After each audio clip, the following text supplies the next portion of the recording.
Hey guys, on today's episode of the John Campea Show, John Madden's got a new show on Amazon called Citadel by the Russo brothers, and they just dropped their first trailer. There is a new Aliens movie coming. It's like Fede Alvarez, it's happening. They've even got their cast. We're going to talk about that. Aaron Taylor Johnson joins Robert Eggers' new Nosferatu film. Pedro Pascal just straight up kind of getting put on the spot on the red carpet, and he pushes back. I like that. Marc Guggenheim, the co-creator of the Arrowverse, is upset. Kind of understand why. We're going to talk about the last night's episode of The Last of Us. Creed 3 destroys box office expectations. Disney may sell Hulu in exchange for the rights to Hulk and Namor. All that and a whole bunch more. The John Campea Show starts right now.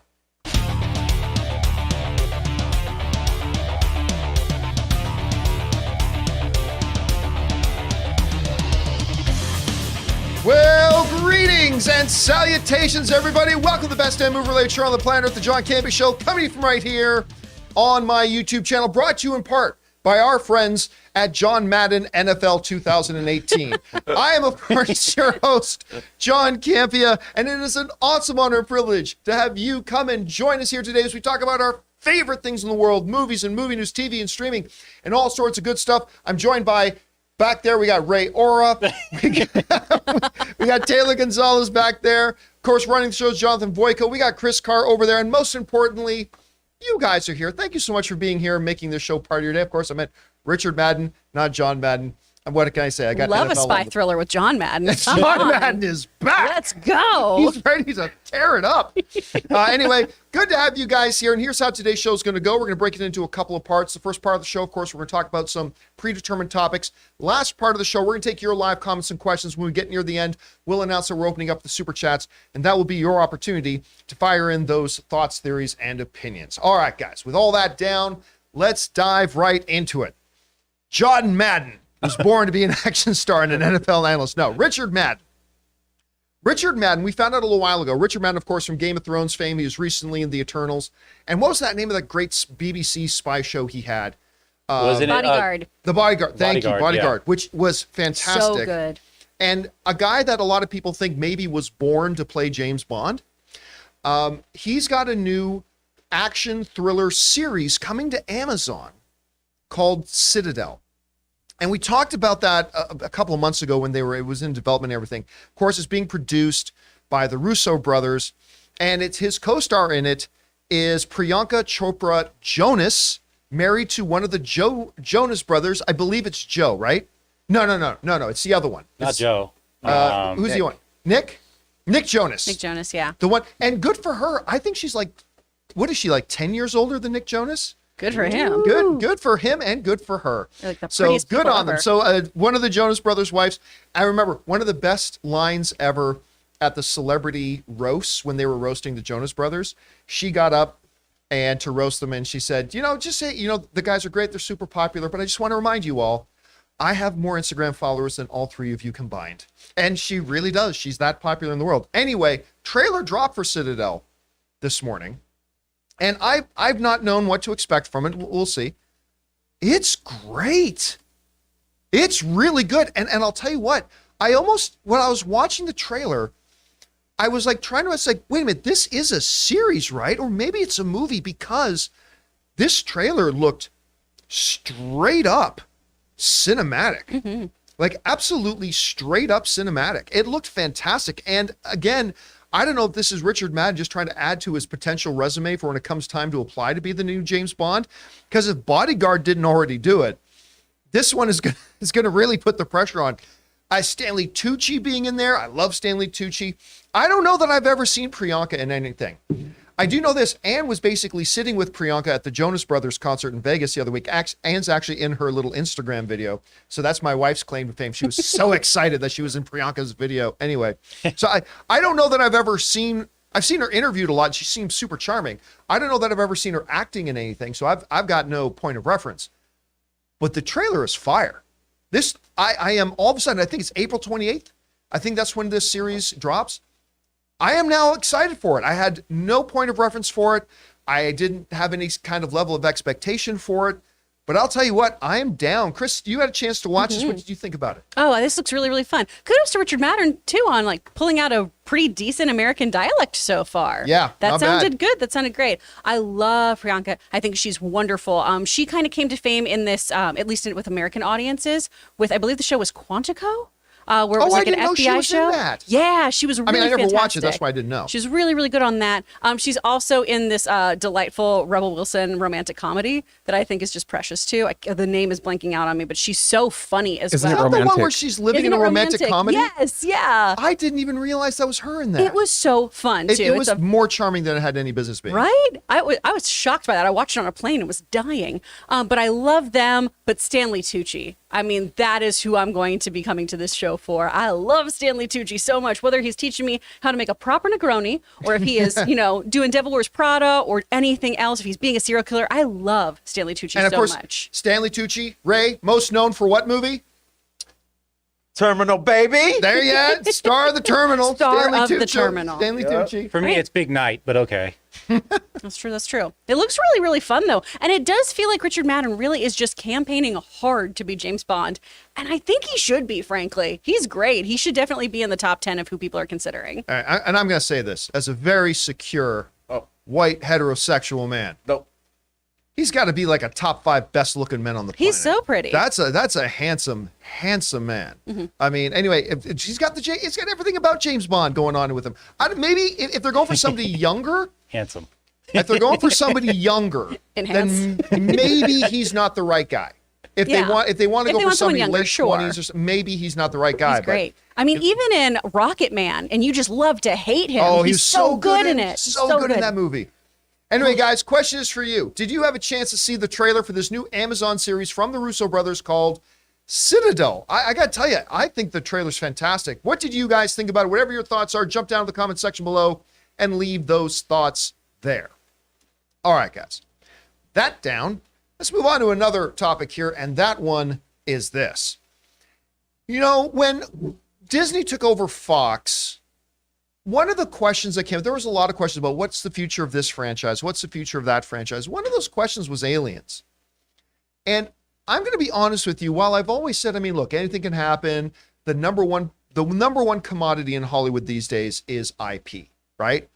Everybody's looking for IP. Well, they want brand recognition, franchise names, and all that kind of stuff. But I said, man, I wonder if the Aliens franchise is dead, man, because they've kind of been kicking that thing into the ground lately. But then we heard some whispers that Fede Alvarez, who's a fantastic director and has got a little bit of experience with the horror genre, could very well step up and maybe do an Aliens movie. And they were talking about maybe it was in development. I still had my doubts as to whether it would come to the light of day. Well, guess what?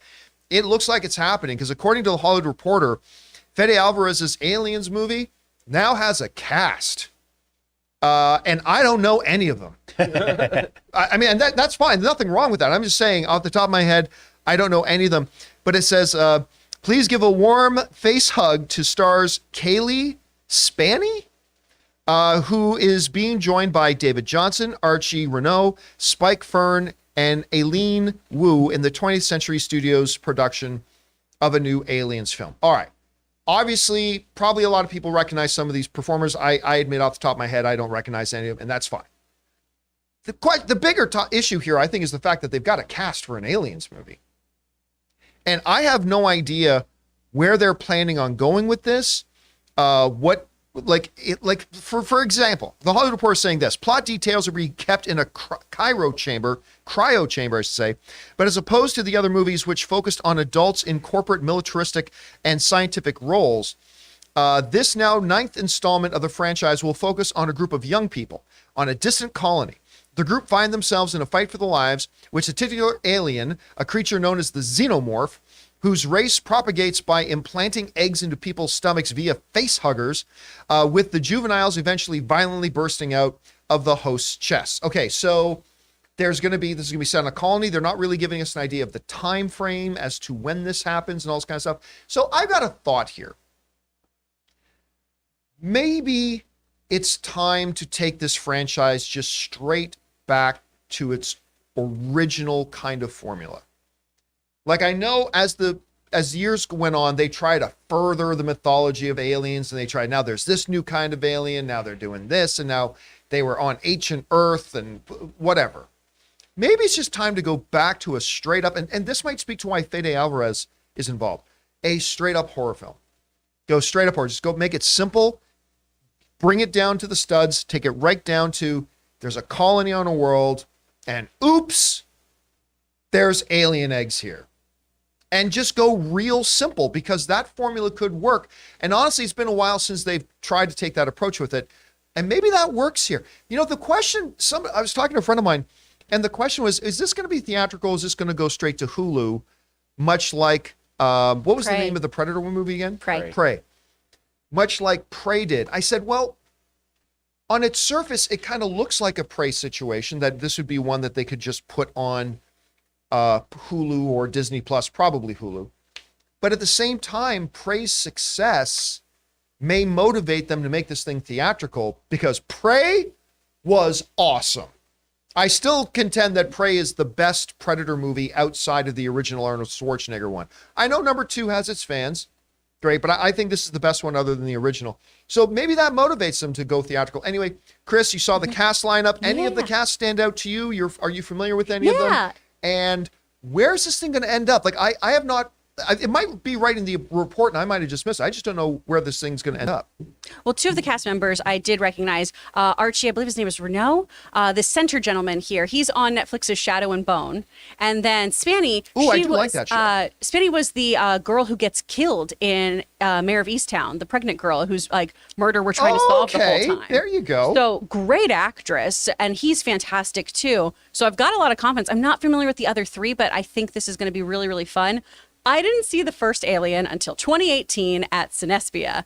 I didn't watch it until I was in the Hollywood Forever Cemetery, and I feel like I was the only person there who hadn't seen it before, because I was screaming reacting to stuff. I know, because you guys have talked to me so much about how Aliens is such a different turn. I really, really need to see it. One's an action movie, one's a horror movie. Yeah. And then I've read so much about Alien too, about the approach they took to that kind of specific horror and why it is all about like these like kind of belly impregnation, bursting out of stomachs, things and everything. And it's a true horror movie. And I think going back to those roots, especially with how successful we've seen the comedy genre perform this past year, I think is really, really smart. And because of Prey too, I'm with you. I think it's going to get a theatrical release, not only because Prey did so well, but I think the Alien franchise is so beloved that people are going to go see this on a big screen. You know what's funny? I've always said this. I think the Alien franchise, it's funny when I see a lot of similarities between the Alien franchise and the Terminator franchise. Both these films that kind of started with really more Alien, but kind of a horror kind of slant. The first Terminator is definitely an action film, but it's very much a horror film at the same time. And then they moved into their sequels, where the Alien sequel became, well, hey, some people think the greatest action film of all time in Aliens. And then others think maybe Terminator 2 might be the greatest action film of all time. And so it's kind of neat seeing that similarity. Anyway, guys, question is for you. What do you think about this? They are moving forward with another Alien film, a lesser known cast, maybe getting kind of down back to their horror kind of roots. I think there's some potential here. Will it end up on Hulu or in theatrical? Maybe they've announced it already and I just haven't caught it. I don't know. Whatever you guys think, jump down into the comment section below and let us know your thoughts. All right, guys. With that down, let's stay in the vein of horror a little bit, shall we? And talk about this. You know, Robert Eggers is becoming, I think it's fair to say, kind of a polarizing figure. You know, there are some people who did not like Witch. I loved Witch. I thought it was great. You're going to have to get up and move to do that. There you go. I thought Witch was absolutely fantastic. But I know some horror fans that thought it was like top shelf horror. I know some horror fans who didn't think it was actually all that good. But I loved Witch. He had The Lighthouse. The Lighthouse was a weird experience for me because I was completely enraptured with the movie as I'm watching it. But I walked out of that movie and said, what the actual F did I just watch? And to this day, I'm still not sure I can answer that question. Well, then a couple of fantastic performances, by the way, from Willem Dafoe and Robert Pattinson. And then we got, what was the name of his Viking movie? The one he did with Skarsgård. Oh, The Northman. The Northman. One of my actual favorite films of the year last year. I thought that was fantastic. But again, his stylings is not for everybody. Well, it's not surprising that Robert Eggers' next film is a take on Nosferatu. And while he had most of the cast already put together, he's just added another great name. Aaron Taylor Johnson has joined the cast of Nosferatu, and he's joined an already stacked cast. That includes, according to the subheadline here, Bill Skarsgård, who just worked with him on The Northman, Willem Dafoe, who worked with him in The Northman and in The Lighthouse, Lily Rose Depp, and one or two others. This is a terrific looking cast, and I can already tell you this is probably going to be as polarizing as all of his other films. But I'm one of those people that I love the work he does. Aaron Taylor Johnson is blowing up recently. He was so good in Bullet Train. I loved him in that. I love him in just about everything, even Savages. Savages is it's a hit or miss kind of movie, but he's fantastic in it. So good in it. So good in that movie. I love seeing everything he's doing. I think he is one of the top contenders to be James Bond. I think he would be a great pick. My number one pick is still Henry Cavill. But, yeah, you know, Richard Madden, Aaron Taylor Johnson, got a lot of good picks on here on today's show. So I love this pairing. I think this movie's going to be great just because it's a Robert Eggers film. Anyway, Chris, you hear about that. What do you think about the addition of Aaron Taylor Johnson? Oh my gosh, I think it's brilliant. I'm so excited for him to be part of this already stacked cast. And I'm going to see this movie, even though I know it's going to be way too scary for me, because I really do love the whole lore of vampires and everything.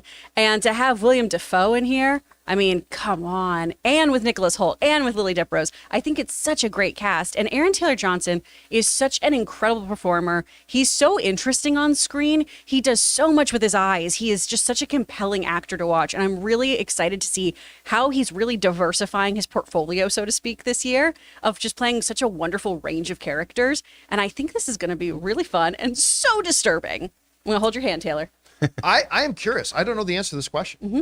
Did you see The Lighthouse? I did see The Lighthouse. What did you think of The Lighthouse? Gosh, it's weird. It's It is so weird, right? Like, it's so totally weird. weird. and I love the off-putting. dialogue though. Yeah. The dialogue's like Yeah. enrapturing. Like It's they start going on their fantastic. dialogue, and you were just you pay absolute attention every word. You just take a few twists in that movie, though, where you're like, why are we doing this? Yeah, what the hell is going on here? Several years later, I'm still not really Yeah. sure. Anyway, guys, question is for you. What do you think about this? Aaron Taylor Johnson has joined the cast of Robert Eggers, a director who I personally love a lot. His new upcoming film, Nosferatu. Whatever you think about it, jump down to the comment section below and let us know your thoughts. All right, guys. With that down, let's talk a little Pedro Pascal, shall we? We got a few Pedro Pascal topics we're going to talk about here today. Now, look. Pedro Pascal is completely hot right now. Two of the hottest shows on TV at the same time. Of course, Mandalorian is running. We've got Last of Us. We're going to talk about the new episode of The Last of Us a little bit later in the show here today. But as a star, he has to walk the red carpet a lot. And I'll tell you what, when I started running things over at AMC Theaters, and I started running the online stuff, and one of the big thrills for me was when we first got our first red carpet invitation. That I was going to be there on the red carpet talking to all the stars as they walk down the red carpet for their event and all that kind of stuff. I've seen it on TV. It looks so glamorous. It looks so great. It is an effing dog and pony show. It is a cluster F of the highest magnitude. Yeah. I freaking hate red carpet. There You was- had to do a couple. There was a period where I'm like, it's so strange that Dennis is training me for this, but he never wants to come along. He's just like really being magnanimous about this. Like, you go do it. And then I realized now I get it. Yeah, well, I'm yeah, the man, stooge. Dennis is so nice. No, Dennis was playing you. All right, let's be clear. They're so nice, and so I started. That's why some of the other staff, when I started letting Yeah. some of the other stuff, no, you go cover the red carpet. They were like, oh my gosh, thank you so much. Really, I was Then kind we of, never saw them again. and then everything just disappeared. I remember this one time. What's her name? Katy Perry. Katy Perry had a documentary out about an album she had coming out. Can't remember exactly what it was called or whatever. And the studio did a big red carpet. One of the big studios was behind too. They did a big red carpet premiere for it at the Chinese theater. And so we go to it. It was 116 degrees in Hollywood. Ugh. Heck yeah, man. They did the premiere in the middle of the frickin' afternoon, and Dennis went with me. And me and Dennis, this is how bad it was. I have darkish hair. I couldn't put my hand on my hair because it burned. They had no water and they were running like an hour late. And then finally I said, we're out. And me and Dennis, we just split. Yeah.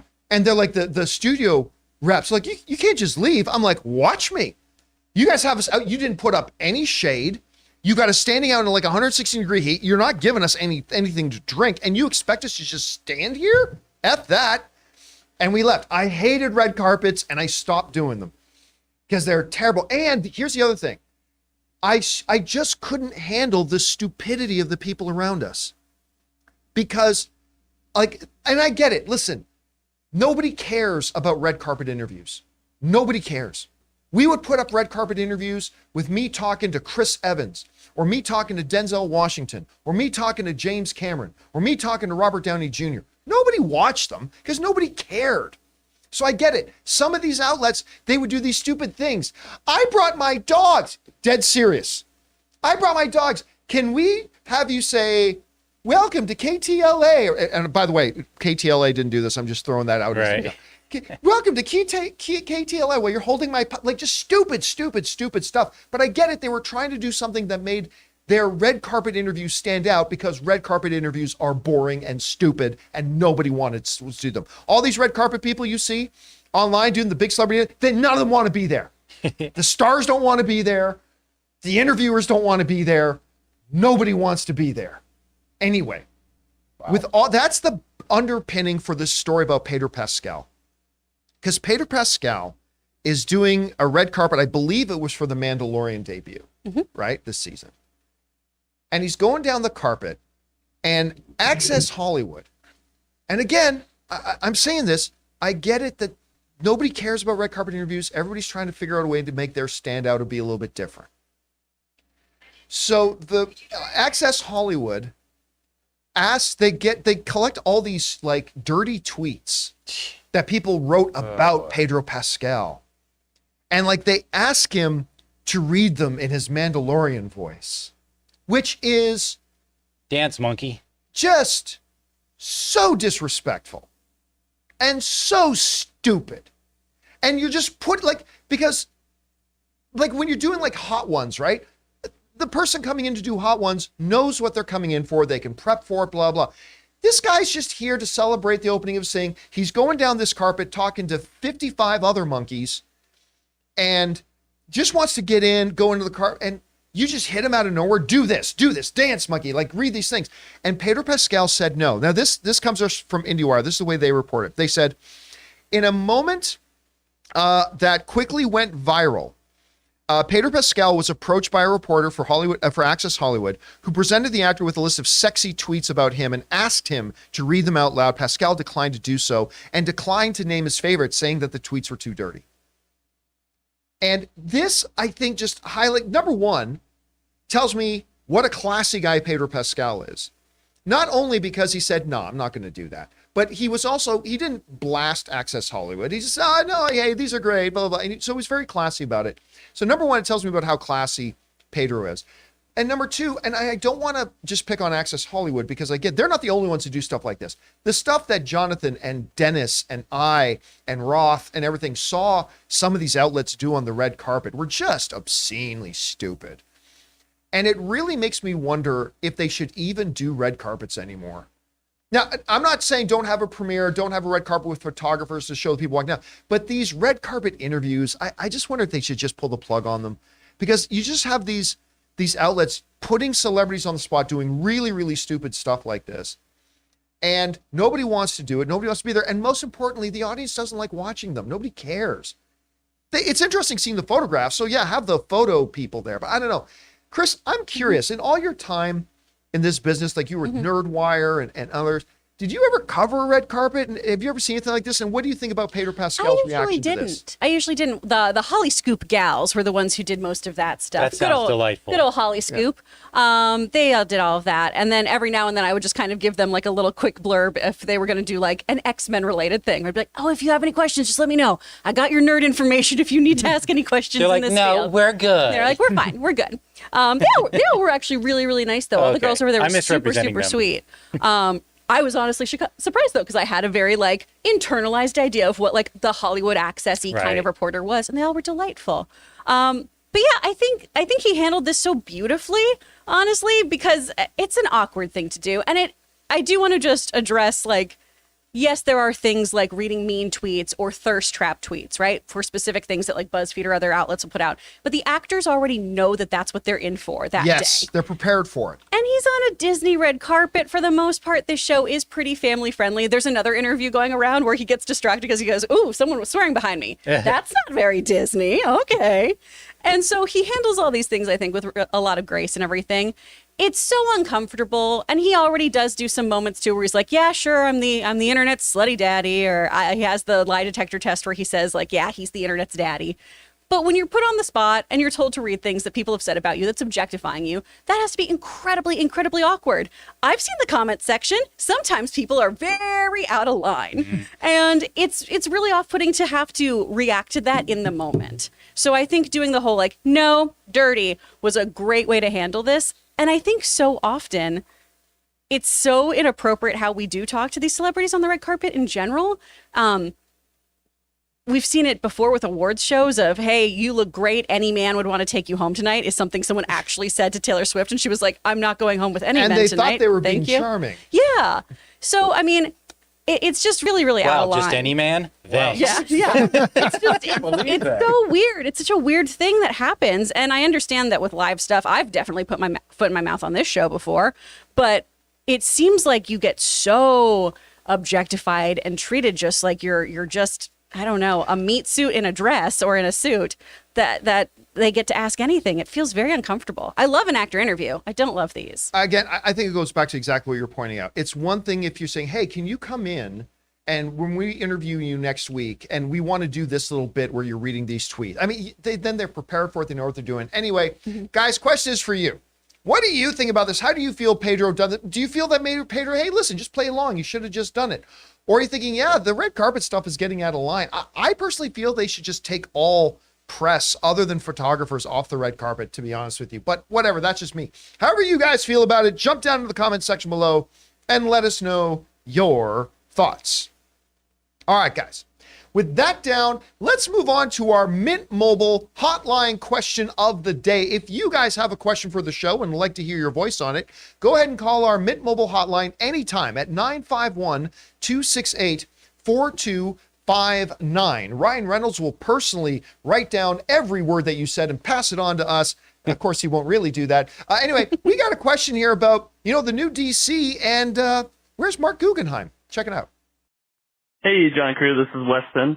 I just read a quote from Deadline, quoting Marc Guggenheim, the creator of the Arrowverse, saying that he was pretty disappointed about not getting a call from Peter Safran and James Gunn about the new DCU. And that quote was very curious to me just because the TV and movie side of things have always been very clearly separated.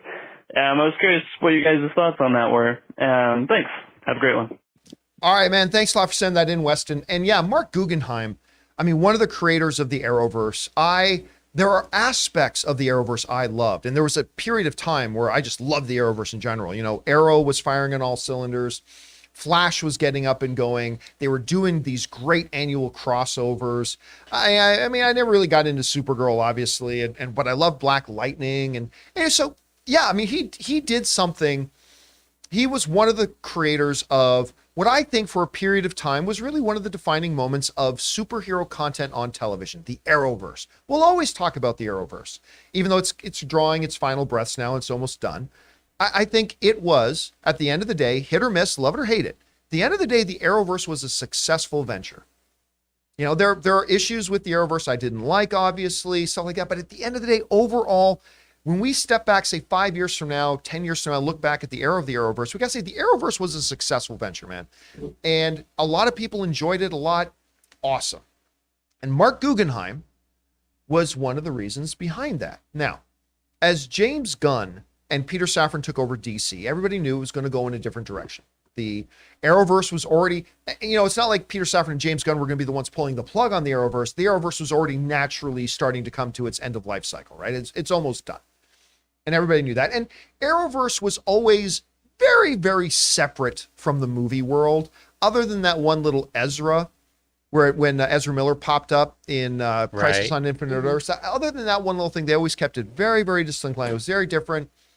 The series, the Arrowverse franchise had run its course. It's in its closing days, all that kind of stuff. So apparently, James Gunn and Peter Safran, who then came in to take over DC, they took some meetings, they talked to some people, and one of the people they did not talk to was Marc Guggenheim, which, to be honest with you, I would have been quite surprised to find out if they did. Because I don't really see what Marc Guggenheim... Again, I think the Arrowverse is a successful venture, and that's how it'll be remembered. But there's clearly not a place for any of that moving forward with DC. So I would have been surprised to find out that there was a meeting. Well, Marc Guggenheim indeed was not given a meeting, and I guess he didn't like that he was not given the meeting and decided to do what people today seem to do. Pull out their soapbox, stand on it, and complain to the public. When this happened, this comes to us from Deadline, where they write the following. Guggenheim was one of the creators of Crisis on Infinite Earths, a CW crossover event that brought together DC shows like Arrow, The Flash, Supergirl, Batwoman, and Legends of Tomorrow. By the way, Legends of Tomorrow was pretty good for the first few seasons, too. Making such a feat happen was no easy task, and the writer felt gutted that his efforts were not taken into consideration by the new DC studio heads for at least a meeting with them. And let's go to my screen for a second if you got a chance, Jonathan. Not a job, mind you. Not a job. Oh, I think that's... I think what happened was, let me try to... Yeah, it got delayed there a bit. But anyway, I'll keep going here. Not a job, mind you. A meeting, a conversation, a small recognition of what I tried to contribute to the grand tapestry that is the DC universe. I'd only spent 9 years toiling in that vineyard after all, Guggenheim wrote on his Legal Dispatch newsletter dated February 3rd. He added, although working for DC had been creatively fulfilling, it involved a lot of adversity, challenges, and personal sacrifices, none of which seemed to have accrued any professional benefit. Simply put, the Arrowverse hadn't led to any other gigs, so it feels, at least on a career level, that I really wasted my time. All right. Listen. Every once in a while, we all get a little butthurt. We all do. All of us do. I have, you have, everybody has. Never we all, but. except for Ray. All of us get a little butthurt now and again. And clearly Marc Guggenheim feels a little butthurt that, hey, I did this. I would challenge Marc on a couple of things, though. That professionally, you just wasted your time. Do you know how many people in Hollywood would kill a family member to say that they were able to have a television, well-known franchise that ran for pretty much 9 years? Like a distant cousin or a grandma. I'm maybe a close sister. Oh my gosh. Like, I mean, Damn. That's called a sociopath. there are people who Hayden, work, if you're watching, please don't. Please don't. work and toil and bust their asses and sacrifice and do all that and never so much as get a pilot in front of a television network. Dude, you were one of the architects of the Arrowverse. You had a franchise given a platform for 9 years. You were the chosen one. You were the chosen. I had the high ground. I mean, to sit there now in front of an audience of people who have never gotten 1/10 the opportunity that you've had and say, I just wasted my time. Really? Really? If we go back to Marc Guggenheim, the starving college student dreaming about being a television executive or TV writer and saying one day, hey, you're going to hit it and you're going to get like a 9-year franchise on television. And it's not everybody's going to love it, but it's going to have a passionate following. People are going to, you don't think that the college student Marc Guggenheim eating ramen noodles and all that kind of stuff wouldn't have been thrilled to find out? You did not waste your time, dude. Wait, what's his net worth? I'm looking this up. I want to What's know his about net waste worth? of time here. I mean, listen, man, do not sell yourself short. You did something in the world of entertainment that very, very small percentage of anybody who's trying to get into this industry will ever come close to accomplishing. What you accomplish should not be sold short by anybody else, and it should not be sold short by you.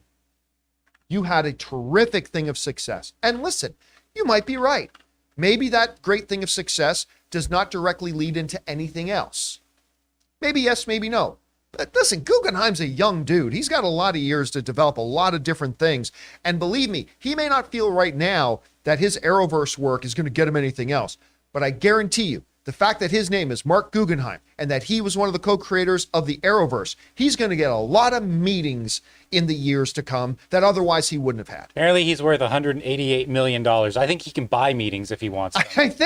I think for you to look into the face of the public and say, I just wasted my time for 9 years as I sip my cognac, or I don't know what, I don't drink alcohol. What's an expensive alcohol? That sounds expensive. Expensive champagne. He's a quarter of a billionaire. It doesn't matter.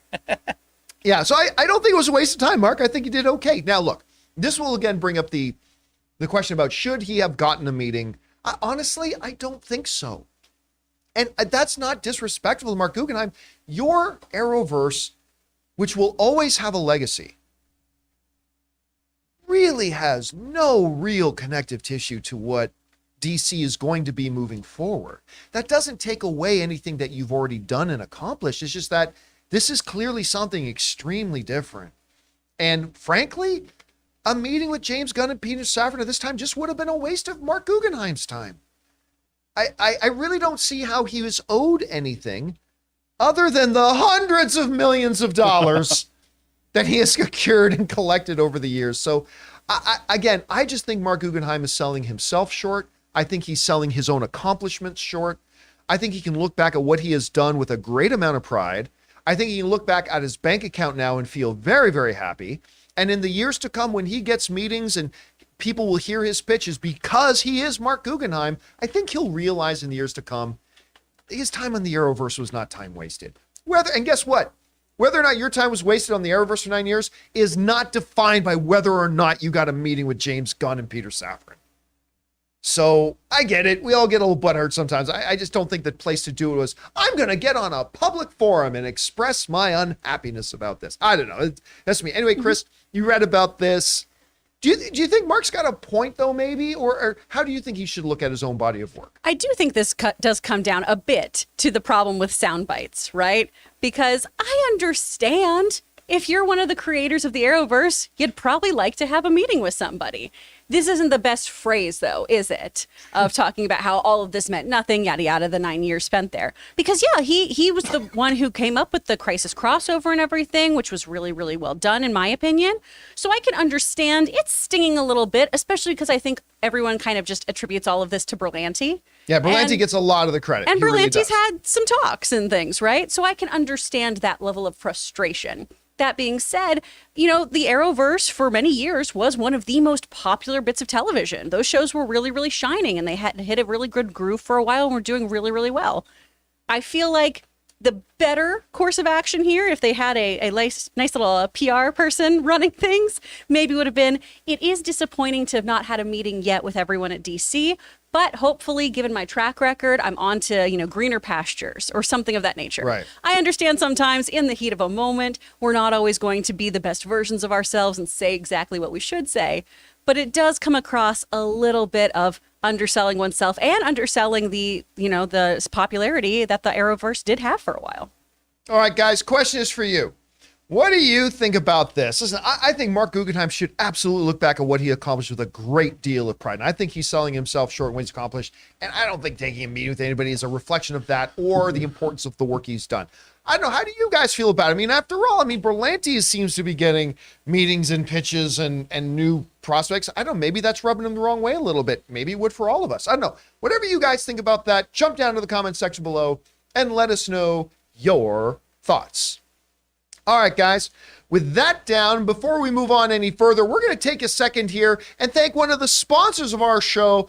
My God, they're delicious. Ann and I love them. Our friends at HelloFresh. With HelloFresh, you get farm-fresh, pre-portioned ingredients and seasonal recipes delivered right to your doorstep. Skip trips to the grocery store and count on HelloFresh to make home cooking easy, fun, and affordable. And that's why it's America's #1 meal kit. Guys, it's the new year. Do you remember those New Year's goals you promised yourself you'd stick to? HelloFresh is here to help you eat better by delivering fresh ingredients and easy recipes right to your door, taking the hassle out of dinner time. Looking for an easy way to eat well and save money? Cut back on expensive takeout and delivery and get started with HelloFresh. You'll love how fast, easy, and affordable it is to whip up a restaurant-quality meal right in your own kitchen. My wife Ann and I have been constantly impressed by HelloFresh. Not only how absolutely delicious the food is, but how easy it is to prepare and how much fun we have doing it. Go to HelloFresh.com/Campea60 and use the code Campea60 for 60% off plus free shipping. That's HelloFresh.com/Campea60 for 60% off plus free shipping. HelloFresh, America's #1 meal kit. And thank you to our friends at HelloFresh for sponsoring this episode of the John Campea Show. Remember, guys, when you go check out and support our sponsors, you're actually supporting us. So make sure you go down to the description of this video. You'll find the links and promo codes for our sponsors. And thank you again to HelloFresh. All right, guys. With that down, let's move on to some Last of Us, shall we? Last night was the second to last episode of The Last of Us. This really burns me, man. I do not want this show to end at this point or fairly any other point. I am loving this series so much. I love this series passionately. And last night was the new episode. And I will tell you, by the way, a little bit later this afternoon at 3 p.m. Pacific Standard Time, that's 6 p.m. East Coast time, we're going to be doing our Last of Us open spoiler discussion after show. So if you want to have a discussion in all things open spoilery, come on back and join us for that. We'll just give our basic impressions of the episode in this one, though. This episode was fantastic. Absolutely fantastic. And to me, it was what I was looking for going into it. I remember talking to Ann, I said, tonight's the episode where really we should be seeing, I mean, for people who know the series of Last of Us, Ellie has a part of her that is a monster. And we haven't really seen the birth of the monster yet. And I remember telling Ann going into it, I think tonight we're going to start to see the birth of the monster side of her. Like, not that she completely becomes a monster, but there's a part of her, right? That's pretty visceral. And I think if they do it well, tonight we're going to see the birth of it. Oh my God, did they nail that? Did they ever nail that? And by the way, to see the guy who does the voice of Joel in the video games get a really significant, meaty part to play. Good old Troy Baker. Troy Baker, he was wonderful in the episode. And I think, going back now, I never thought of it before, but I think it was the last episode, the flashback episode. The transition is now complete.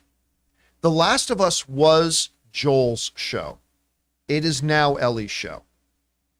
And I think that transition began last week. I think this now solidifies it, that the story of Last of Us is now pretty definitively Ellie's story. And Joel is now still a very, very important figure, continue to be an important figure in the show. But it's now to accent Ellie.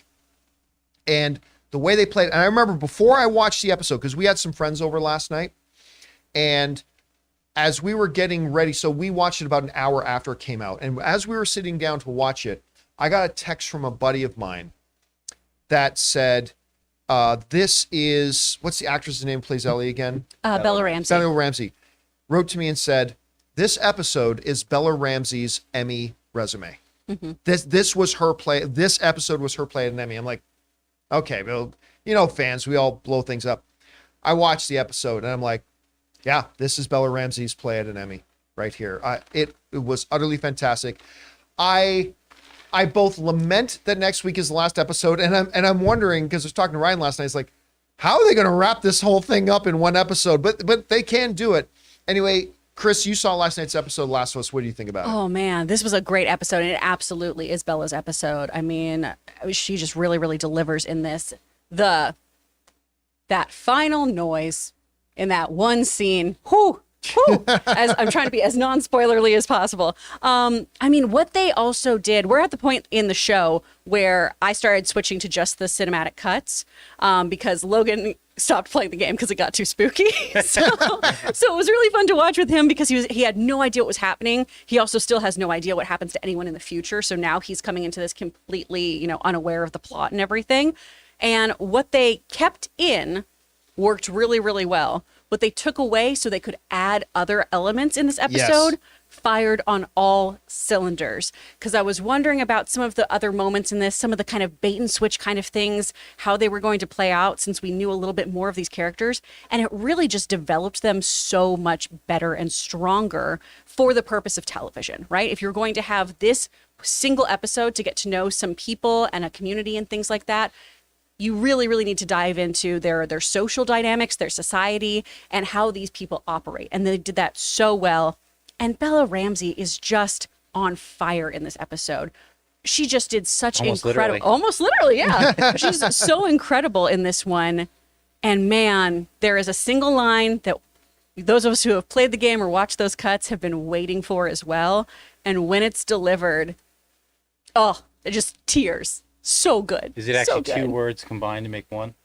It's without saying it. Yeah. Okay. Yeah. There's a part that you see in one of the previews for the episode where Bella Ramsey, Ellie, is having a conversation with a guy on the opposite side of a cage. Like there's a cage involved, and I'll just say her performance in that whole series of scenes where she's in that cage made my jaw drop. Like just absolutely made my jaw drop. Like both her and Pedro Pascal. And it just makes me go, because again, last night I was slipping through YouTube, and because I looked them up before, they're still on my recommendation list. These videos from like a year ago about all these channels talking about how they've already ruined The Last of Us because the casting of Bella Ramsey and Pedro Pascal. And I just had some fun watching these videos going, whoo, this did not age well. But they are both absolutely killing it. The show is fantastic. Anyway, guys, question is for you.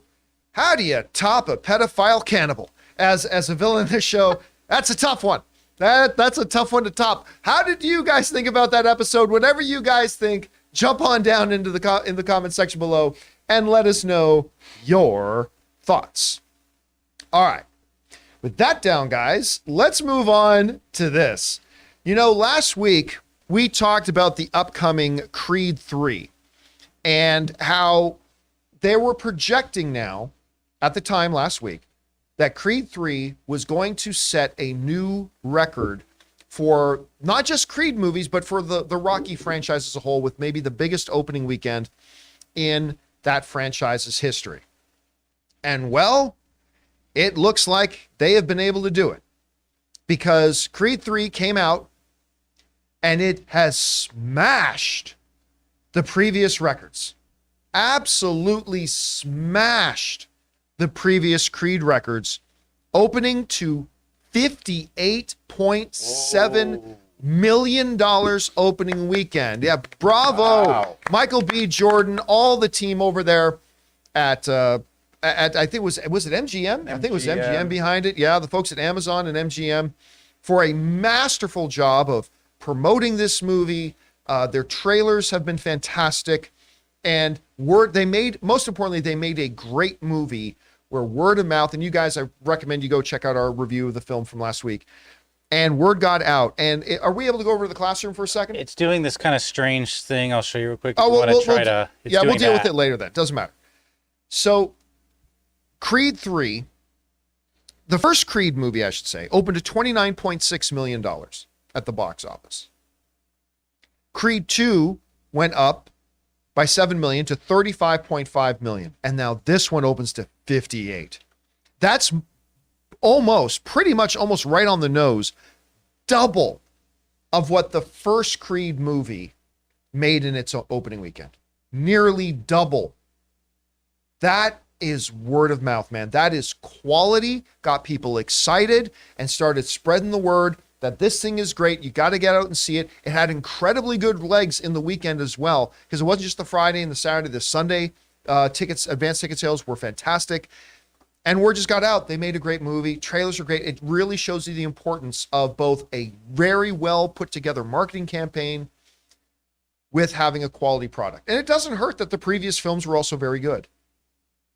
So if there was any question or wondering about whether there's going to be a Creed 4, you put those questions to bed now. Mm-hmm. They are absolutely already sitting down with Michael B. Jordan. Actually, on the red carpet of Creed 3, Michael B. Jordan mentioned that he's already kind of planning the future of the Creed universe. So, and you know what? I'll tell you what else. Remember how there were whispers before that they were going to do a Drago movie? After Creed 3, I want that Drago movie. Mm-hmm. Now, I don't know if, I always forget how to pronounce his name, Matu? Yeah. He played Razor Fist in Shang-Chi, and he played Victor Drago in Creed.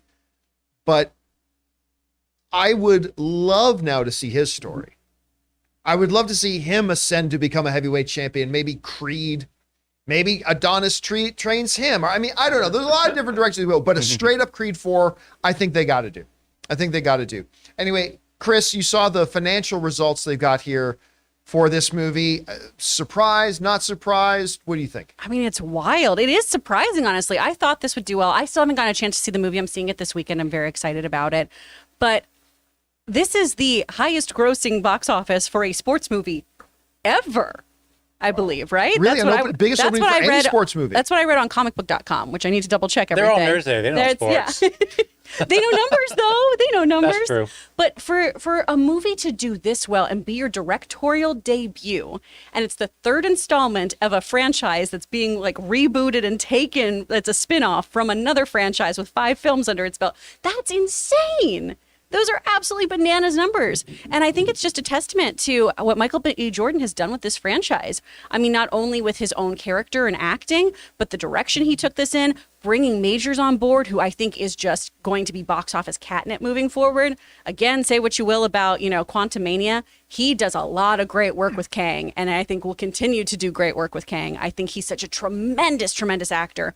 And the relationship, from what I've read too, that these two will be able to cultivate in this film, so that you do feel like they've known each other their whole lives, and that there's this almost intimacy with their fighting, is something that I'm really excited about, right? I think Jonathan Majors said, when it's strangers fighting, it's war and you have harder opinions. This blurs the lines when it's two people who have such a complicated past. And so it's gotten me really excited about it. I think lots of people are really responding to this super, super well. Congratulations to everyone involved. I would love to see Jonathan Majors return.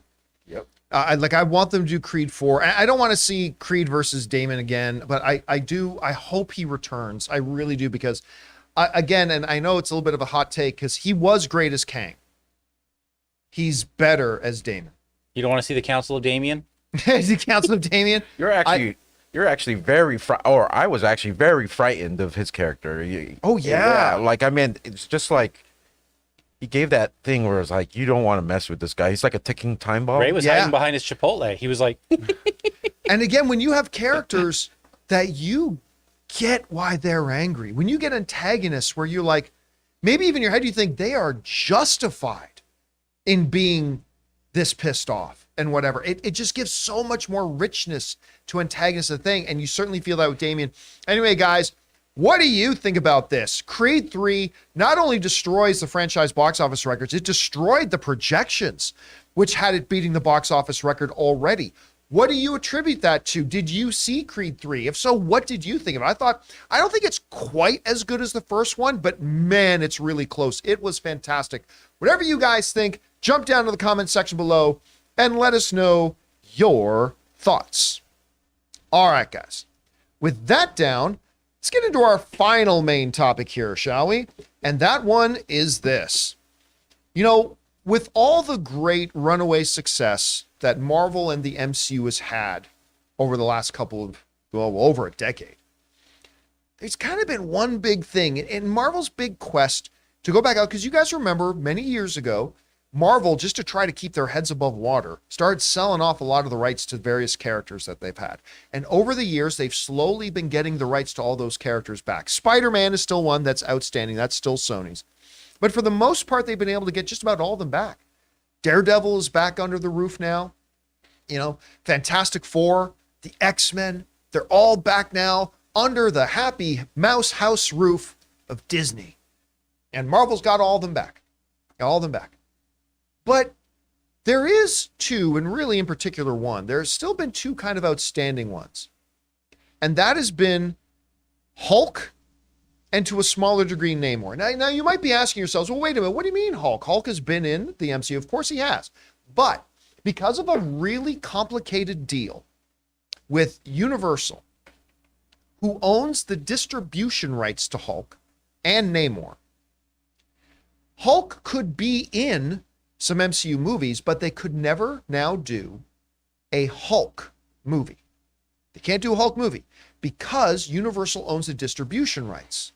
That means that Marvel can make a Hulk movie if they want, but then Universal is the one who gets to decide what to do with that movie. And you know what that they would do? They wouldn't put it out theatrically. They would put it straight to Peacock.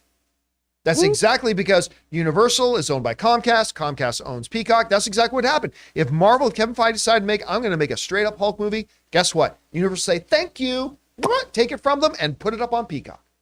Now, of course, Marvel would still make a bunch of money from it, but that's the thing. They don't want to make a movie that Universal gets the rights to. And by the way, Namor's the same thing. And now Namor's become a little bit more relevant to the conversation since Black Panther Wakanda Forever, and they've introduced him. And by the way, I think they introduced him in a really, really strong way. But now things could be getting interesting. Because this isn't coming from some Gus's gas station movie reviews.fart outlet.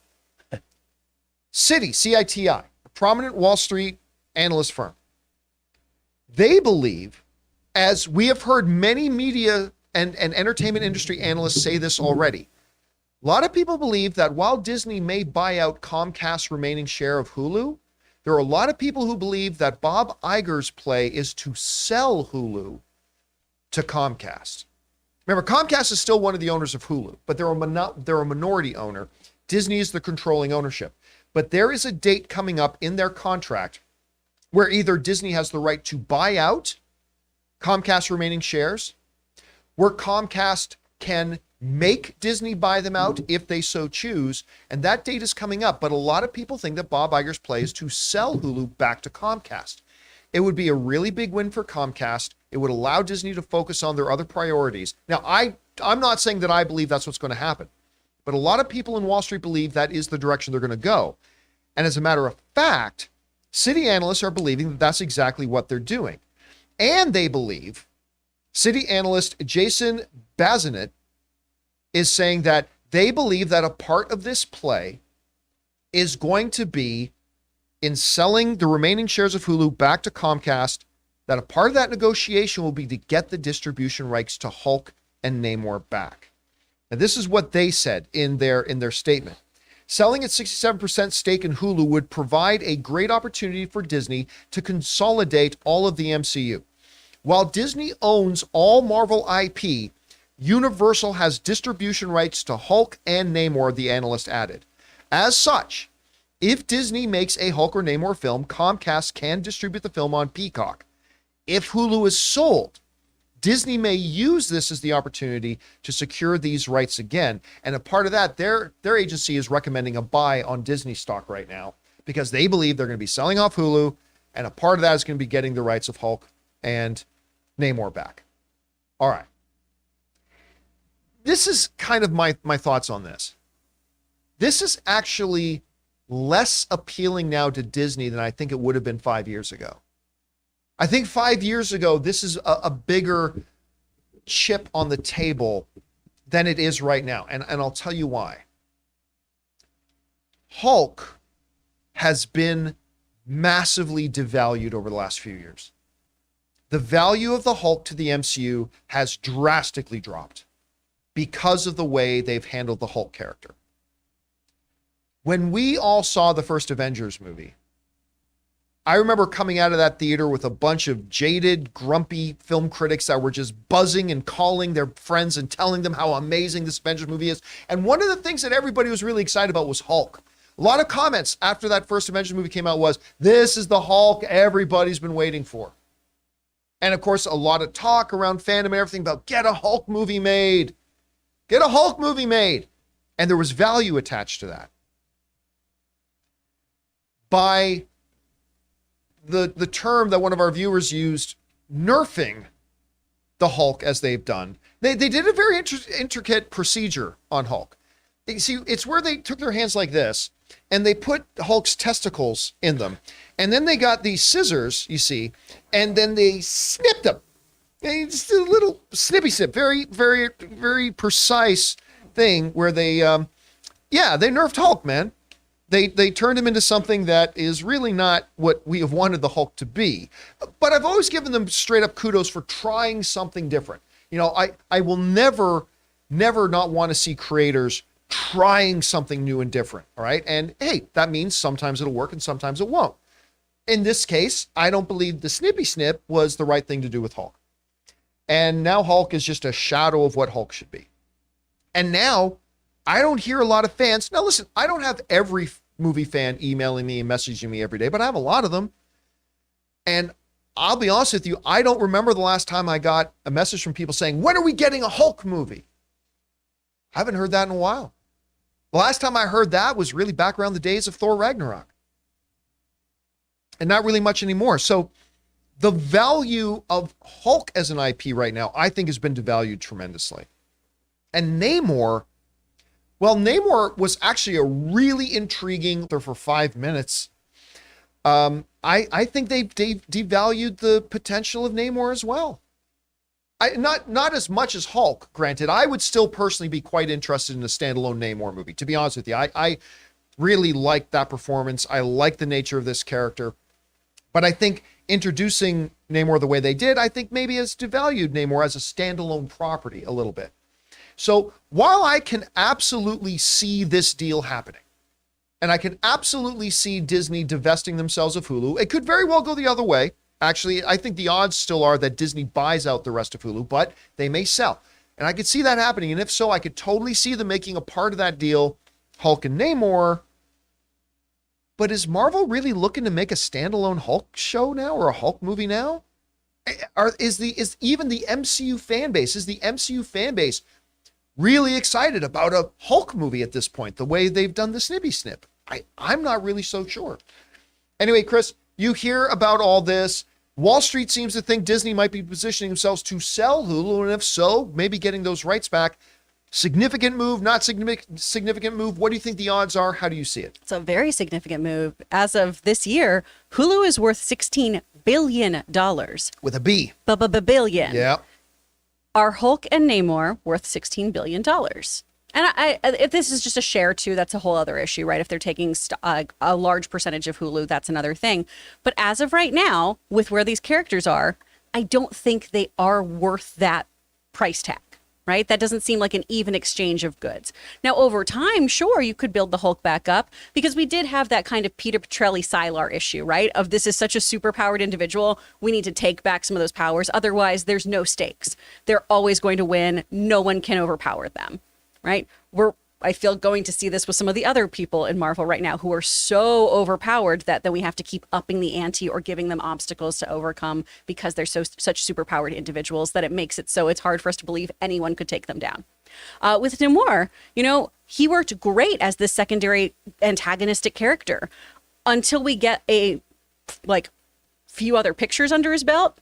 I don't see us getting a kind of Loki-esque spinoff, because that's who I've kind of been comparing him to in terms of audience reaction and giving him his own spotlight. As of right now, he works very well as somebody who antagonizes and has his own agenda and wants to make sure his people are taken care of because he's living his world in a very different way. He's also a really great blueprint for mutants, right? Of why he hasn't been involved in any of these natural disasters or situations. Yeah. He's got a whole community he's taking care of. This is his life. This is his playground he's going to work with. He doesn't need to mess with you until it messes with him, right? So I don't really see him taking center stage either in that regard. So as of right now, this deal doesn't make a lot of sense to me. Someone just needs to make it make sense to me. Well, Show I mean- me what you would do with these characters with that $16 billion price tag. Here's the thing, though. It's important to remember, though, that the valuation of Hulk and Namor is not $16 billion. It would, if Disney were to sell back to Comcast, it would not be, we will give you the remaining Yeah. shares of Hulu just in exchange. No, it'll be in exchange for the rights to Hulk, the rights to him, and $12 billion. Like, Yes. so it'll be a Yeah. part of it overall, right? Oh, Not the absolutely. overall deal. That's just the big comparison right now. Is this is what this streaming service their net worth is currently. Yes. Are these figures going to bring in that sort of money moving forward? Yeah, and how much of that could the Hulk be? I mean, listen, I see a lot of people in the live chat saying, man, if they had Hulk back, they could do World War Hulk. Not with this Hulk, you can't. Nobody's scared of this Hulk. Like, the Hulk, the way they currently have him, you can't do anything interesting with him. Like, I want you to meet my son, whose hair I cut myself. You know, that we got at the end of She-Hulk. And nobody's interested in this Hulk. And that's no disrespect to Mark Ruffalo, who does a fantastic job playing Banner. Love Mark Ruffalo in this role. Totally do. But man, I love seeing him as Banner. I don't like seeing him as Hulk. Well, we need the real Hulk back. And until you give us the real Hulk back, you can't do World War Hulk. Because nobody's going to care about, well, you know, I really think I need to go after this Professor Charles Xavier guy. Is there a specific Hulk that they have the rights to? What about the Red Hulk or all the other versions? Do they have rights to those? Well, those see, that's interesting because when they did, I would have thought, if you'd asked me 2 years ago or 3 years ago, prior to D23 when they announced She-Hulk, I would have thought that those other Hulk characters, you can, like Hulk himself, you can have them as characters in somebody else's show's movie. For example, if they wanted to do Red Hulk in Thunderbolts, you can, because it's not a Hulk movie, it's a Thunderbolts movie. So you can do that just like they use Hulk. But I would have thought they couldn't do a standalone She-Hulk movie either. I mean, that's what I would have thought, or a standalone She-Hulk show. And maybe they shouldn't have done a standalone She-Hulk show the way they did Oh, it. it was fun. Again. Potential, had its moments, but overall it was kind of disappointing. Just wasn't funny. So I don't know. It would be interesting to see how that would affect all those other. But right now, my guess is you couldn't do a Red Hulk movie, but you could have Red Hulk in Thunderbolt. So you could have Red Hulk in an Avengers movie, or you know, something along those lines. So I don't know. It's going to be really interesting to see. Anyway, guys, question is for you. What do you think about these reports coming out? Do you think can you see Disney divesting itself as Hulu, maybe adding new areas to Disney Plus, maybe bringing in another part of Disney Plus that will have the more mature content of some of their more adult shows?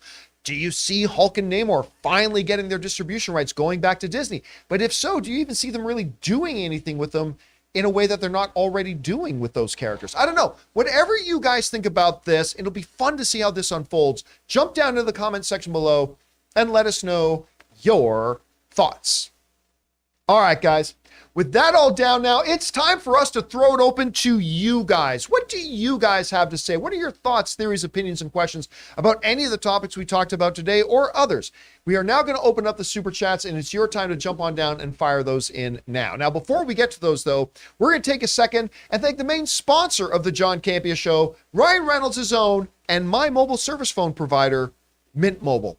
We want to take a second to thank a sponsor of this video, Mint Mobile. If saving more and spending less is one of your top goals for 2023, why are you still paying insane amounts of money every month for your phone bill? Switching to Mint Mobile is the easiest way to save this year. As the first company to sell premium wireless service online only, Mint Mobile lets you order from home and save a ton with phone plans starting at just $15 a month. You guys know I made the switch over to Mint Mobile a while ago. The process couldn't have been easier, and I can't believe that I am spending less than a third of what I was spending on one of the other major carriers before. By going online only and eliminating the traditional costs of retail, Mint Mobile passes the significant savings on to you. All plans come with unlimited talk, text, and high-speed data delivered on the nation's largest 5G network. Use your own phone with any Mint Mobile plan and switch easily in minutes with eSIM. To get your new wireless plan for just $15 a month and get the plan shipped to your door free, go to mintmobile.com mintmobile.com/Campea. That's mintmobile.com/Campea. Cut your wireless bill to $15 a month at mintmobile.com/Campea. And thank you to our friends at Mint Mobile for sponsoring this show. All right, guys, with that all down, let's get over to your thoughts, theories, and questions, shall we? Chris, what do we got in the live chat there? From Elmist, hey crew, I finally started binging Blacklist. Such a good show. James Spader is so good, and it was a surprise to see Erin in season 5. She killed it. I tell you what, that was one of the things. First of all, I love Blacklist. I really, really like it. It has some weaker seasons, yeah, but overall, I really, really like the show, and James Spader's great in it. But it was one of those experiences where I love this show, and I'm watching it, and all of a sudden, Anne is watching with me. She goes, "That's Erin." I'm like, "No, that's not Erin. She would have told me she's in this show." Oh my God, that's Erin. And Erin was like the main guest star of that episode. It's like, oh my God, she's like, so I get on the phone with her and say, "How could you not tell me this? I didn't know you watched Blacklist." I totally watched Blacklist. Anyway, yeah, I'm glad you're on it. I really enjoy it a lot, and I'm glad you're enjoying it too. All right, what's next? From Chris Miner, one of my favorite interviews is when Robert Downey Jr. walked out of Channel 4's interview due to asking dark personal questions instead of Age of Ultron. Good for him. Yeah, I still remember that was like one of the most humiliating, terrible examples of bad like journalism I've seen. Like they just kept pushing him on stuff about his dad. Yeah. Or something. Like if I'm But not that particular interviewer was notorious. So let's use the word asshole. Yeah, straight up asshole. I remember when Robert Downey Jr. moved out, like just walked out of that, as well he should have. Absolutely 100% he should have. Now, let's be clear. That is not equivalent to what Access Hollywood did on this red carpet, right? Like what Access Hollywood was not that dark and way over the line. Like what they did was cringy and dumb, but it's done in this pathetic that all the red carpet journalists feel way to make their thing stand out a little bit. They certainly didn't mean to offend Pedro Pascal or anything like that. So you're absolutely right about that example. I just want to make sure we don't come across as if we're saying what Access Hollywood did was just as bad as what that guy. No. It was a very different thing. But yeah, I'm glad Robert Downey Jr. walked out of that one. All right, what's next? From Stubble McShave, do you think Creed 3 sank Ant-Man chances for $500 million? Nope. If Creed 3 made Creed 3 sank it. if Creed 3 made 150 million opening weekend, maybe. And while 58 million is a great opening, it's not like it swallowed up all the box office. That's, by the way, we didn't talk about that today. We will talk about tomorrow. There's no other way to look at the Ant-Man 3 film but a failure. I'm not sure it hits 500 million. And again, there are some movies that would kill to make 500 million, but it's not good. It's not good. All right, what's next? From Suthius, out of the Chronicle trio, has Jordan become the most successful? Dahan was big immediately afterwards, but have since slowed down a bit. Can't even remember seeing the other guy in anything else. Yeah, Dane DeHaan. If you guys haven't seen the movie Chronicle, it's fantastic. Absolutely fantastic. And Dane DeHaan has never failed to impress me with anything he appears in.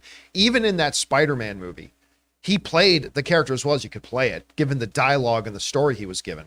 I think Dane DeHaan is absolutely fantastic. And what was that one he was in with Tom Hardy? I think it was called Lawless. You remember that one? And was that on Netflix? I don't know if it's on. No, it wasn't a Netflix movie. It might be on Netflix now, but I think it might have. But anyway, he's absolutely fantastic in that. Yeah, Lawless, 2012. Oh my God, he was so good in that. And he's just a terrific actor. He might even be a better actor than Michael B. Jordan. But there's no question who's had the most success post that movie. It's Michael B. Jordan. Absolutely, for sure. All right, what's next? From Shug Smith, it took him a year, but Chris Rock clapped back in the most Dave Chappelle level way, and he absolutely destroyed Will and Jada Saturday night. I heard something about that, but you know what? About 3 months ago, Ann and I went to Dave Chappelle and Chris Rock live and in concert, and he didn't just do it now. He was good. Now, he didn't go after Jada as much, but at the show, Ann and I went to go see Chris Rock.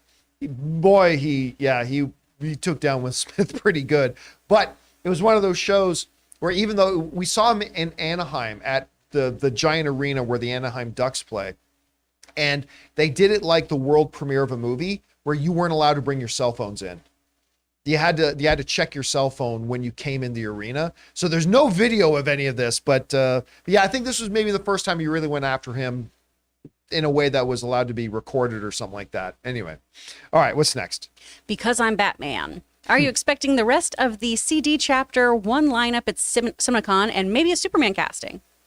What are we talking about? What is CD Chapter? Can I CD see the Chapter question 1. again?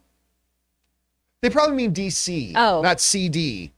At CinemaCon, no. Actually, bring up the question again, too. I want to say CinemaCon and maybe a Superman. Okay, a Superman casting announcement? Maybe. The rest of the lineup for this chapter 1 of Gods and Monsters and what they're calling this first chapter of James Gunn's DC, I think that might come at Comic-Con. That better be coming at Comic-Con. Yeah, I think that's more likely the place for that to. I don't think CinemaCon is the place to. CinemaCon really mostly focuses on the stuff that we know is coming, right? And they're there to get the movie theater owners around the world excited about the product that they're bringing to their theaters. And so that's why announcements about upcoming projects, that kind of stuff is not, they've done it before, but it's not really a CinemaCon thing. So that thing I think is more likely they'll do that at Comic-Con. We'll see. All right, what's next? Oh, but again, a Superman casting, because they've already announced that movie, that's a possibility, maybe. But they're definitely going to show us a lot of stuff. All right. From Sam Fisher, I binge read Brian K. Vaughan and Fiona Staples' saga on President's Day. I can't believe I've never read this one before. I love Alana, Marco, and Hayes. Woo. Brian K. Vaughan should be a household name. Mm-hmm. Like, he just cranks out excellence. I remember Anne, my wife, is the one who got me to read Saga for the first time. She's also the first one who got me to read The Runaways before the TV series came out, which also is Brian K. Vaughan. And before the Why the X-Man came out, The Last Man, I should say, came out, which is also Brian K. Vaughan. Brian K. Vaughan should be a household name. Ex Machina, Paper Girls. I mean, He's on incredible. and on, right? Yeah. Saga might be his best work. Saga's incredible. It's ridiculously good. And that, I don't know how you turn that into something on screen, because that's going to be damn expensive. But if they can find a way to make that happen, that would be great, because Saga is fabulous. And if you get a chance to read it, read it. All right, what's next? Oh, here we go. Sorry, wrong one. It's like, that's just me. From Nexus Fuel. What do you think about rumors that Universal Monsters is set to replace Simpsons at Universal Studios in 2028? All right. I mean, Don't care. I like the Simpsons area at Universal Studios Hollywood, but it feels very dated when you go there. Mm-hmm. And I mean, with the fact that Disney now owns the Simpsons, you could expect It's a little probably at weird. some point that when that license will run out. Yeah. And yeah, I could see them do it. I mean, I like the Simpsons. It's neat walking into Moe's bar and seeing Chief Wiggum, the life-size statue of Chief Wiggum in his police car. And that's all cool, but honestly, that whole area of Universal Studios Hollywood, which with the Wizarding World and Super Nintendo World and the new Jurassic World thing and all, the Simpsons area feels pretty dated. Yeah. Is it that? Oh, what am I doing? Is it that area over by the escalator? Yeah, that goes down? Yeah, where there's like kind of carny situations, and then there's their ride, which is awful. It's the CGI thing that's a nightmare. And then there's Moe's and a couple other places. The shining light of it is it's one of the places you can get a Jurassic water. Have fun, kids. Drink responsibly. But like Amy Newman loves the Simpsons area. She loves it so hard. And when we go to Universal, we have to go on that ride, and I hate it so much. Oh. But I do it because Amy's wonderful. All right, what's next? From Mattuine, Guggenheim pulling a line from Orson Krennic. We stand here amidst my achievements, not yours. Careful not choke on your aspirations, Mark. There is a little bit, and again, I want to be very, very clear. I think the biggest bad move of this is just that I think Marc Guggenheim is undervaluing what he's actually done. And that he needs validation from getting a meeting with the new heads of DC, as if that's how you validate the work he has done and the success that he's been able to have and all that kind of stuff. So yeah, I don't think it was a particularly smart statement to put out publicly. I don't. But again, I just think he's selling himself short and what he's been able to achieve. And hey, listen, let's be straight up. The gains he's been able to make personally from this. This was not a 9-year waste of time. Anyway, all right, what's next? From Chef Rigo. Chef Rigo! Hey guys, my friend Natalie wanted to know your thoughts on the 2013 Great Gatsby movie. It's her favorite. It is not my favorite, Same. Like favorite movie of all time? I guess so. but I think it's good. I like it. But listen, I'll be honest with you. I'm not the biggest fan of the Great Gatsby story in the first place. It's so mediocre at best.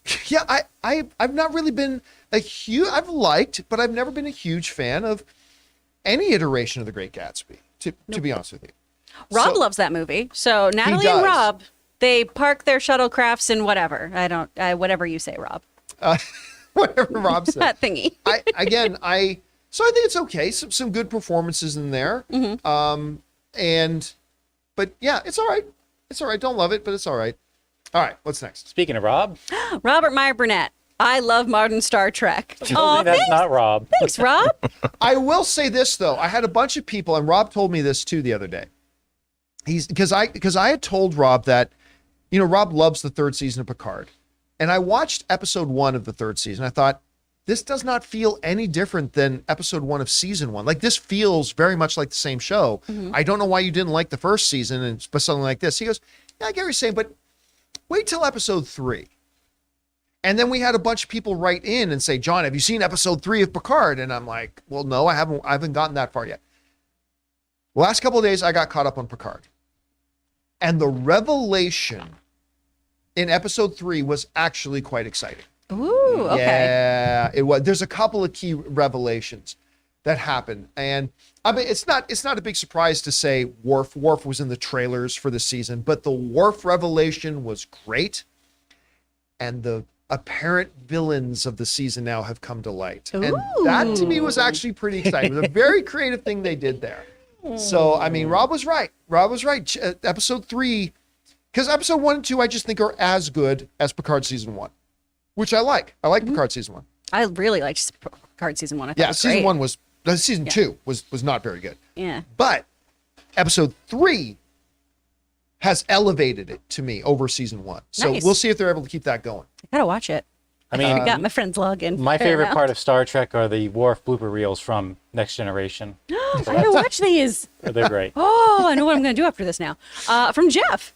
The trailer for Seth Rogen's TMNT movie is fantastic. It is. And anyone who says different is crazy. I didn't even know I wanted another TMNT movie. Are you guys, gal, even interested? Two of us are. Yeah. 3. Make that 3. Don't put the camera on John at all for this question, Yeah, please. you don't get to be here for He this. can't poop on our parade. You don't was deserve it. Awful. This is What Batman the- Beyond all over, baby. This all would be right? the best people movie want It this. ever. It looked like it should be in a double feature with Sesame Street, the movie. The Teenage Mutant Ninja Turtles back to their original greatness. The black and white comic days when they were it was very mature. They were literally lethal ninjas. And most people who watch and know Teenage Mutant Ninja Turtles today don't know anything about their origins Yeah. or the original stories or where they actually came from. Came from this great, fantastic black and white comic book where they were awesome. And gradually, they've made them more and more like children through the years. Through the They're years, they just, Teenage Mutant Ninja Turtles. but now they're just children. Like I watched this trailer, it was like they were it was Muppet Babies done. Yeah, it was Muppet Babies done with Teenage Mutant Ninja Turtles. I don't know. Let's look. You're just I sounding don't- it harder for me, John. I don't I know. don't crap on anybody's parade. I will just say it's just not for me. I man. watched it. I was interested in it to see what they would do at least at any rate. I And like the I art will style. just say it's just not for me. I like the art style. It kind of reminded me a little bit of No, it doesn't Spider-Verse. remind you of Spider-Verse. It's a direct Yeah. rip-off of the style of I Spider-Verse. think it looks amazing. So is it to the point where if everyone starts saying it's really good movie, you still refuse to see it? Is it that? Nope. Nope. Listen, it's like the Harley Quinn show, right? Which I thought looked like absolute garbage. Like 9 times out of 10, when I think something looks like garbage, I end up thinking it's garbage. But every once in a while, I love it.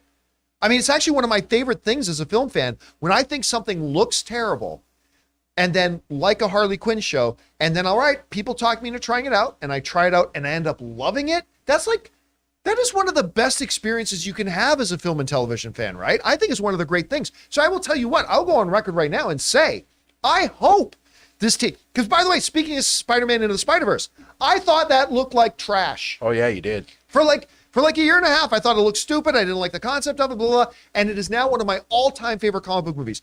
I hope this Teenage Mutant Ninja Turtle thing does the same. I do think it looks terrible. I think it looks absolutely like it's made for a Sesame Street audience.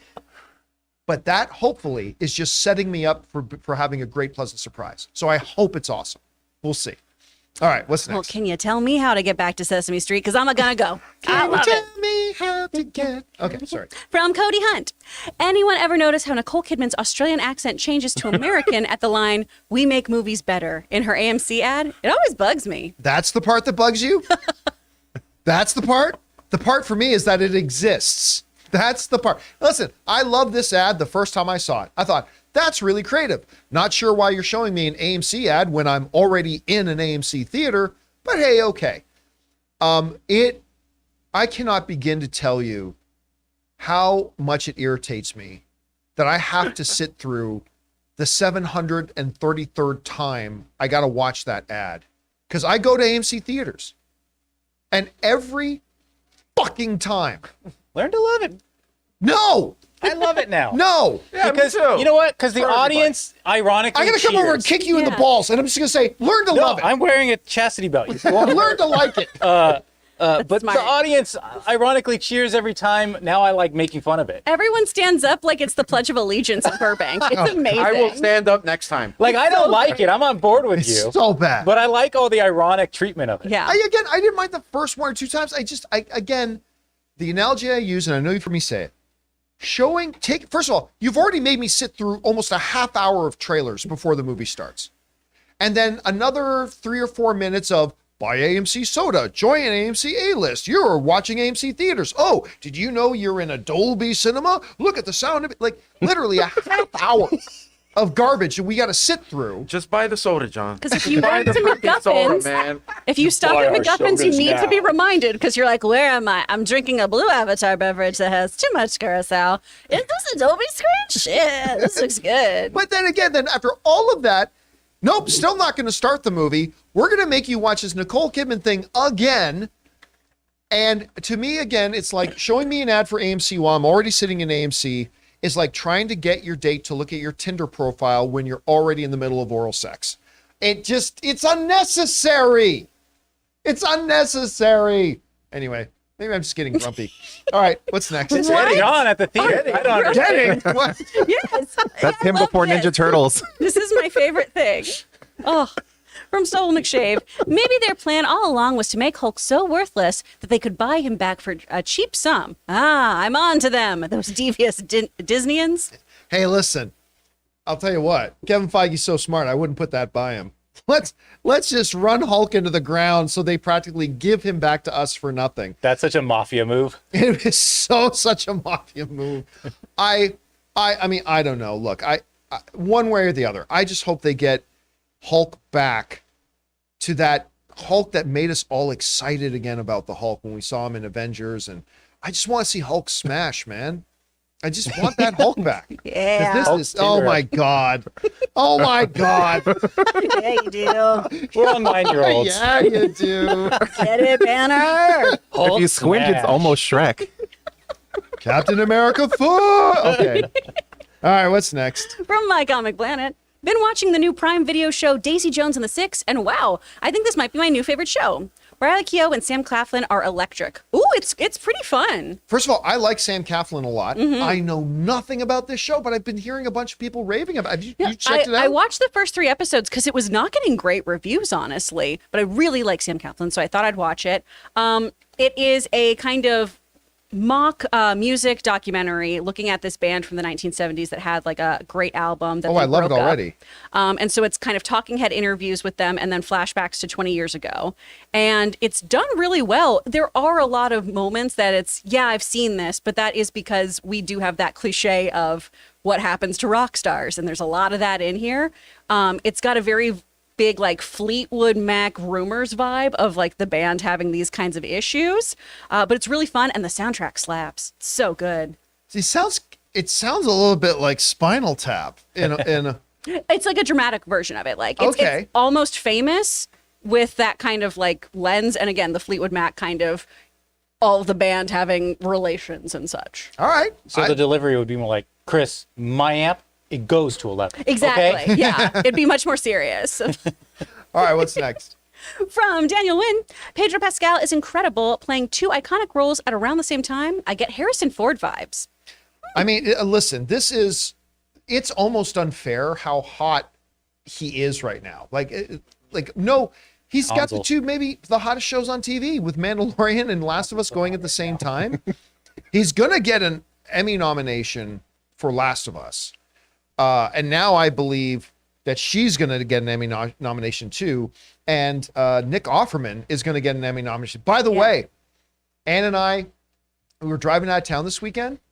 Guess what? Old style ads still work. Billboards work. Because Ann and I were driving out of town this past weekend, and we drive by this big billboard, Nick Offerman in comedy concert in Harrah's near San Diego, on the way to San Diego. So Ann and I jumped on our phones immediately. So we're going to go see Nick Offerman do stand-up near San Diego this weekend. I'm super excited about that. He's got more of a storyteller kind of twist to it. Sort of like when you see Ricky Gervais. It's a different style. That's why I told him, I said, I bet it's going to be more like an evening with Kevin Smith kind of thing, which I am all for. Because the man who plays Ron Swanson and who plays Bill in the Last, I think he's fantastic. I even like seeing him on that show, him and Amy Poehler do together. Making It. Yeah. I love them. Nick Offerman. I love this guy. So I'm going to go see him live on Friday or Saturday. Great. I can't remember which day it is, but anyway. Do you get Harrison Ford vibes though from Pedro Pascal? No. Okay. I feel like he's like Chilean Burt Reynolds. I love that analogy. Chilean Burt Reynolds. I dig it. I love it. I mean, All right. especially in Kingsman. Tell me I'm wrong. Come on. Now I want to see him on Jeopardy on SNL. You know what? Great. I remember He's so back good. when the second Kingsman movie came out. I thought he was already becoming a pretty hot name in the business, right? And when the Kingsman came out, he was never in the marketing. Like they had the big Kingsman poster, and you had like everybody in the movie in the poster standing, and no Pedro Pascal. And I remember saying at the time, going, "How do you do this not have Pedro Pascal?" I bet even today more they're kicking themselves that they can't. Yeah, he's great as whiskey. Oh yeah. All right, what's next? This next one, it's like a direct quote from last night's episode. I don't know if it's what he says to her at the end. Skip it. All Yeah, right. Okay. unfortunately. Sorry, guys. But thank you for your We super appreciate chat. your support. Thank you, El Gran Siba. Cody Hunt. A movie trope that bothers me is when movie characters call into a live broadcast and are immediately able to get on the air. Takes me out of it. Yeah, not it's not a pivotal moment, but that happens in Creed 3. And you're right. It takes a little bit of time to get through and to talk to the right people and then get patched in. Right. It is a trope. I'm not going to lie to you. It never really takes me out of it, though, to be honest. It's a fight. It's not as egregious as Meet Me at Midnight at Death's Peak. Like the worst movie and TV trope ever, if you guys haven't heard me talk about this before, is Meet Me at Midnight at Death's Peak. It's that trope where there's a murder mystery, say, and our lead hero gets a phone call from Professor W. And Professor W says, "I've figured out who the killer is." And our protagonist says, "Oh my God, really? Who is it?" And inevitably, the person on the other end of the phone says, "Not on the phone. Meet me at midnight at Death's Peak." And you know, as an audience member, that Professor W is never going to make it to that meeting. You know that person is going to die before they're able to meet. How many movies and TV shows have we seen that? Not on the phone. Meet me at 6 p.m. at whatever coffee shop. And you know that person's going to die. You know they're going to die. It's happened a million times. It is my number one worst movie and TV show trope that I've always hated. And they still do it all the time. Anyway, all right, what's next? From Tim Platt. Still can't believe Creed 3 was Michael B. Jordan's directorial debut. It was awesome. What are some of your favorite directorial debuts?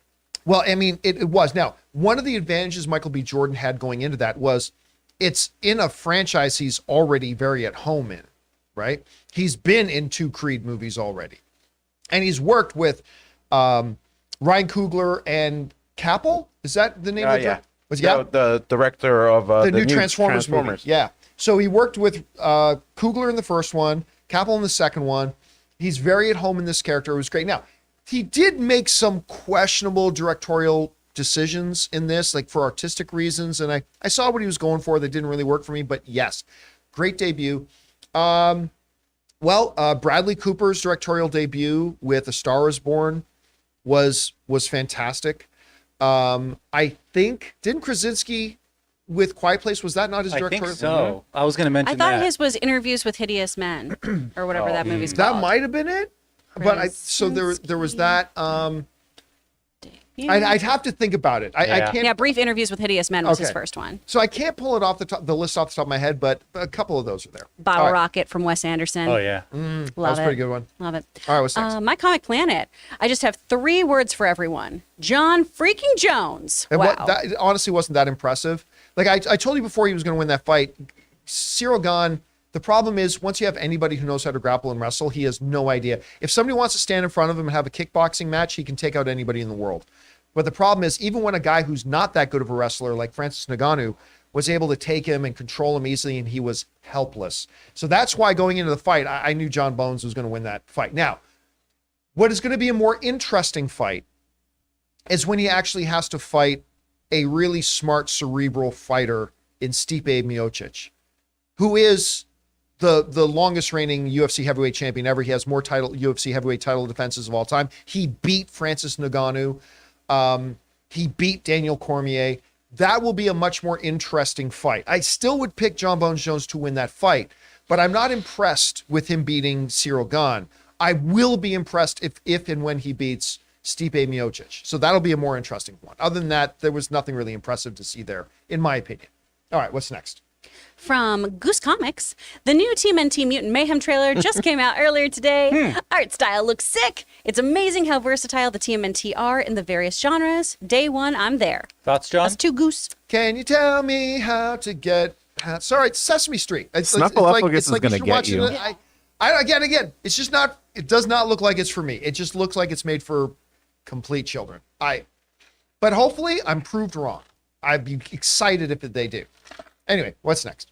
From Joey Boboe, with The Flash, are you expecting more of a Wonder Woman Joker level spectacle or a Dark Knight level event? I'm not really sure how you're defining those. Yeah. Look, I don't care. I just want a good movie. And everything we're hearing is that this director has managed to put together a fabulous movie. We're hearing from industry people. I'm hearing from my sources. And James Gunn himself came out and said he thinks it's one of the best comic book movies ever made. And remember, James Gunn had nothing to do with the making of this movie. So it's not like he's patting himself on the back. He's saying, man, I saw this movie that Andy Muschietti made, and it's one of the best comic book movies ever made. This is from the guy who made Guardians of the Galaxy, Peacemaker, and Suicide Squad, is saying this is one of the greatest comic book movies ever made. So I just need it to be good. I don't care if it's in the stylings of Wonder Woman. I don't care if it's in the stylings of The Dark Knight, which I'm not expecting it to be in the stylings of The Dark Knight, or the stylings of the Joker. Whatever it is, as long as it's good, I just want to have a good time. And we will see it almost 2 months early at CinemaCon in Las Vegas next month. Very stoked about that. All right, what's next? From Dr. Stinky, some support. Thank you, Dr. Stinky. From Robert Meyer Burnett, why did the chicken cross the road? Because To go watch Silly. Ninja Turtles. You know what? This has got to be a fucking lesson to me. Never give Robert Meyer Burnett free time. Just don't give Robert Meyer Burnett free time. You must be hanging out with Christian with these. Wait, I kind don't of think that's jokes. the real Rob. I hope not. Because Oh, that's not it's the not name his of his account. YouTube channel. Yeah. All right, what's next? From CJ Rebirth, Chris, did you watch Between the Lions on PBS Kids? I was a little too old for that show.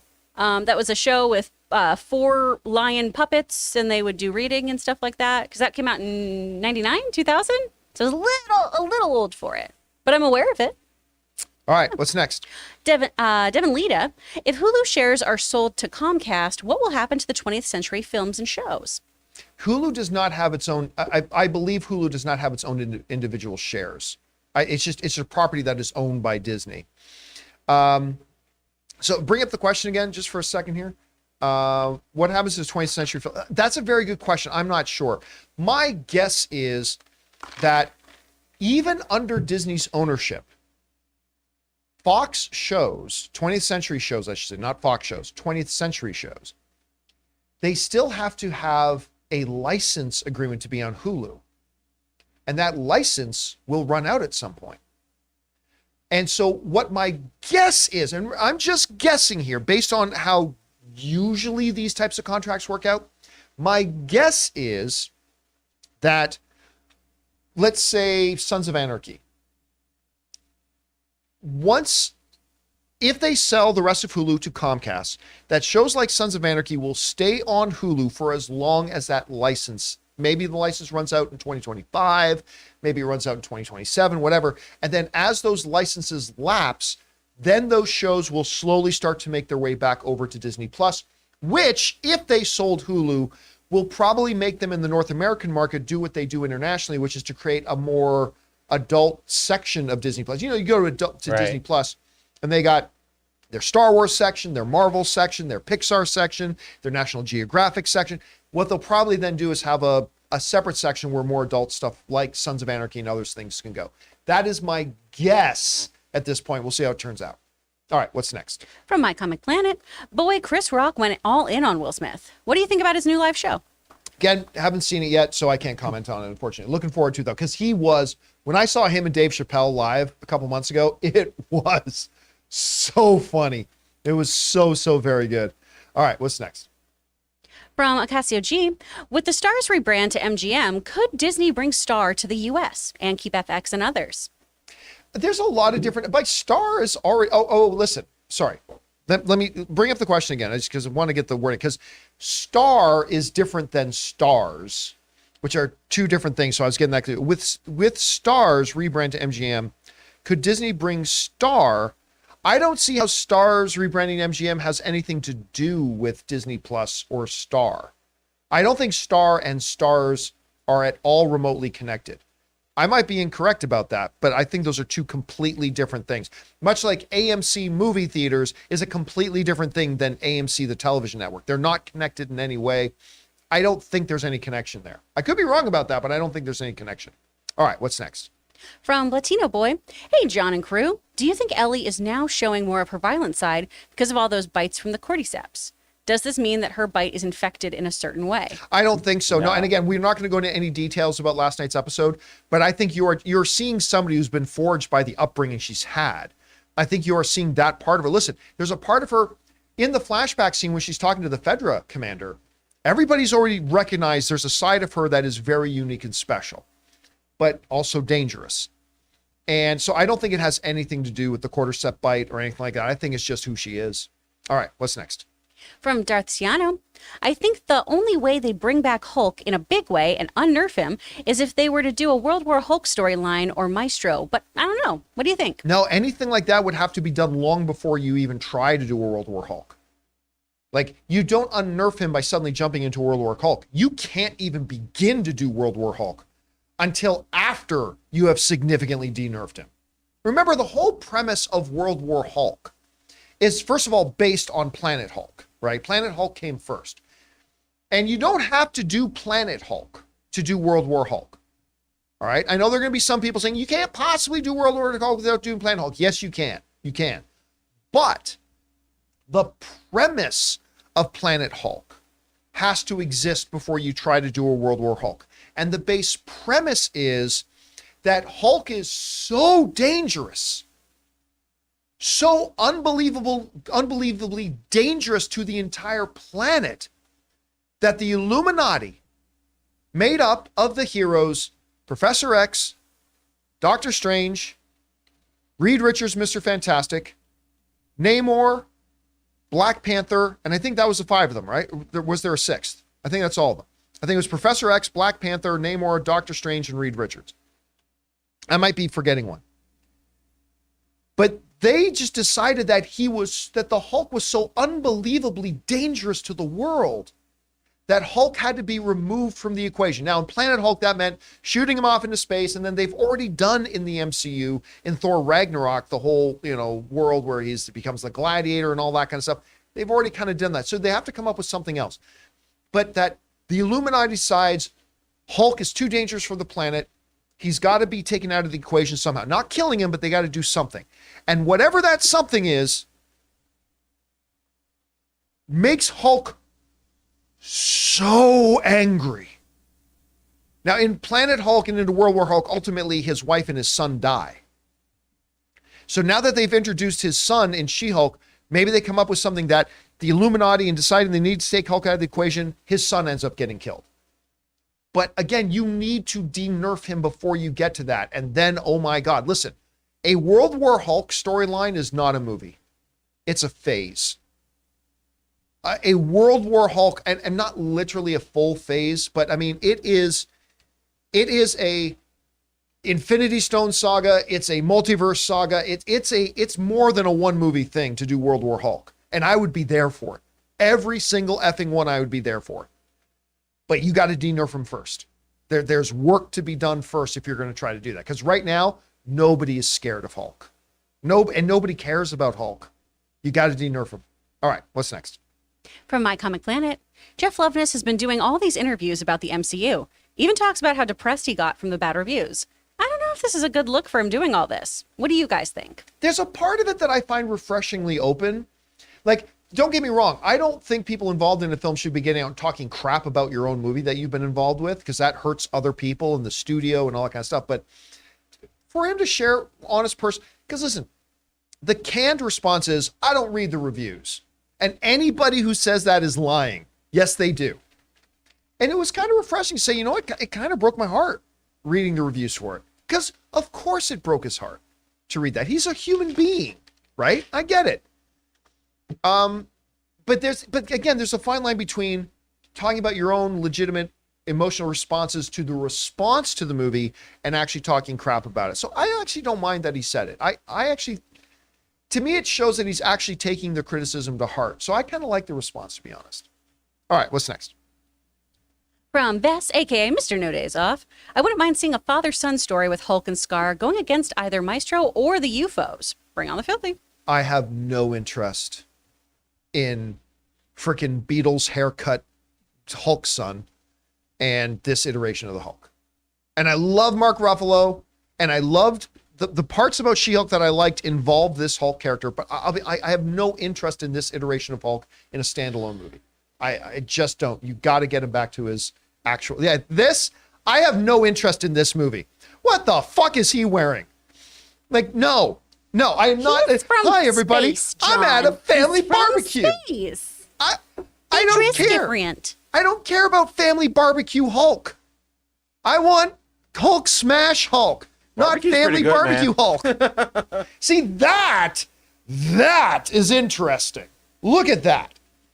Now go back to the other one. Compare that or that. No, this, yes, that, no. Yes, no, yes, no, yes, no. Wow, you're Very different. Family Barbecue Hulk is not a movie I'm looking forward to. All right, what's next? From Rylan Holman, if Disney sells the Hulu rights, what happens to the Disney Plus bundle with ESPN Plus and Hulu? Oh, it probably disappears. That probably disappears. But again, there would be so many possibilities and so many intricate pieces of the puzzle. But yeah, I mean, obviously, if something is under the ownership of Comcast, they're not going to loop in their property, Hulu, with a Disney bundle. So that would my guess is that would probably disappear. All right, what's next? From Daniel Baccara, Ant-Man having the biggest opening weekend of the franchise only to have it look like it'll make the least is a disaster. I don't see Ant-Man 4. Remember, we talked about this in the opening weekend. We say, listen, you want to see that trajectory, right?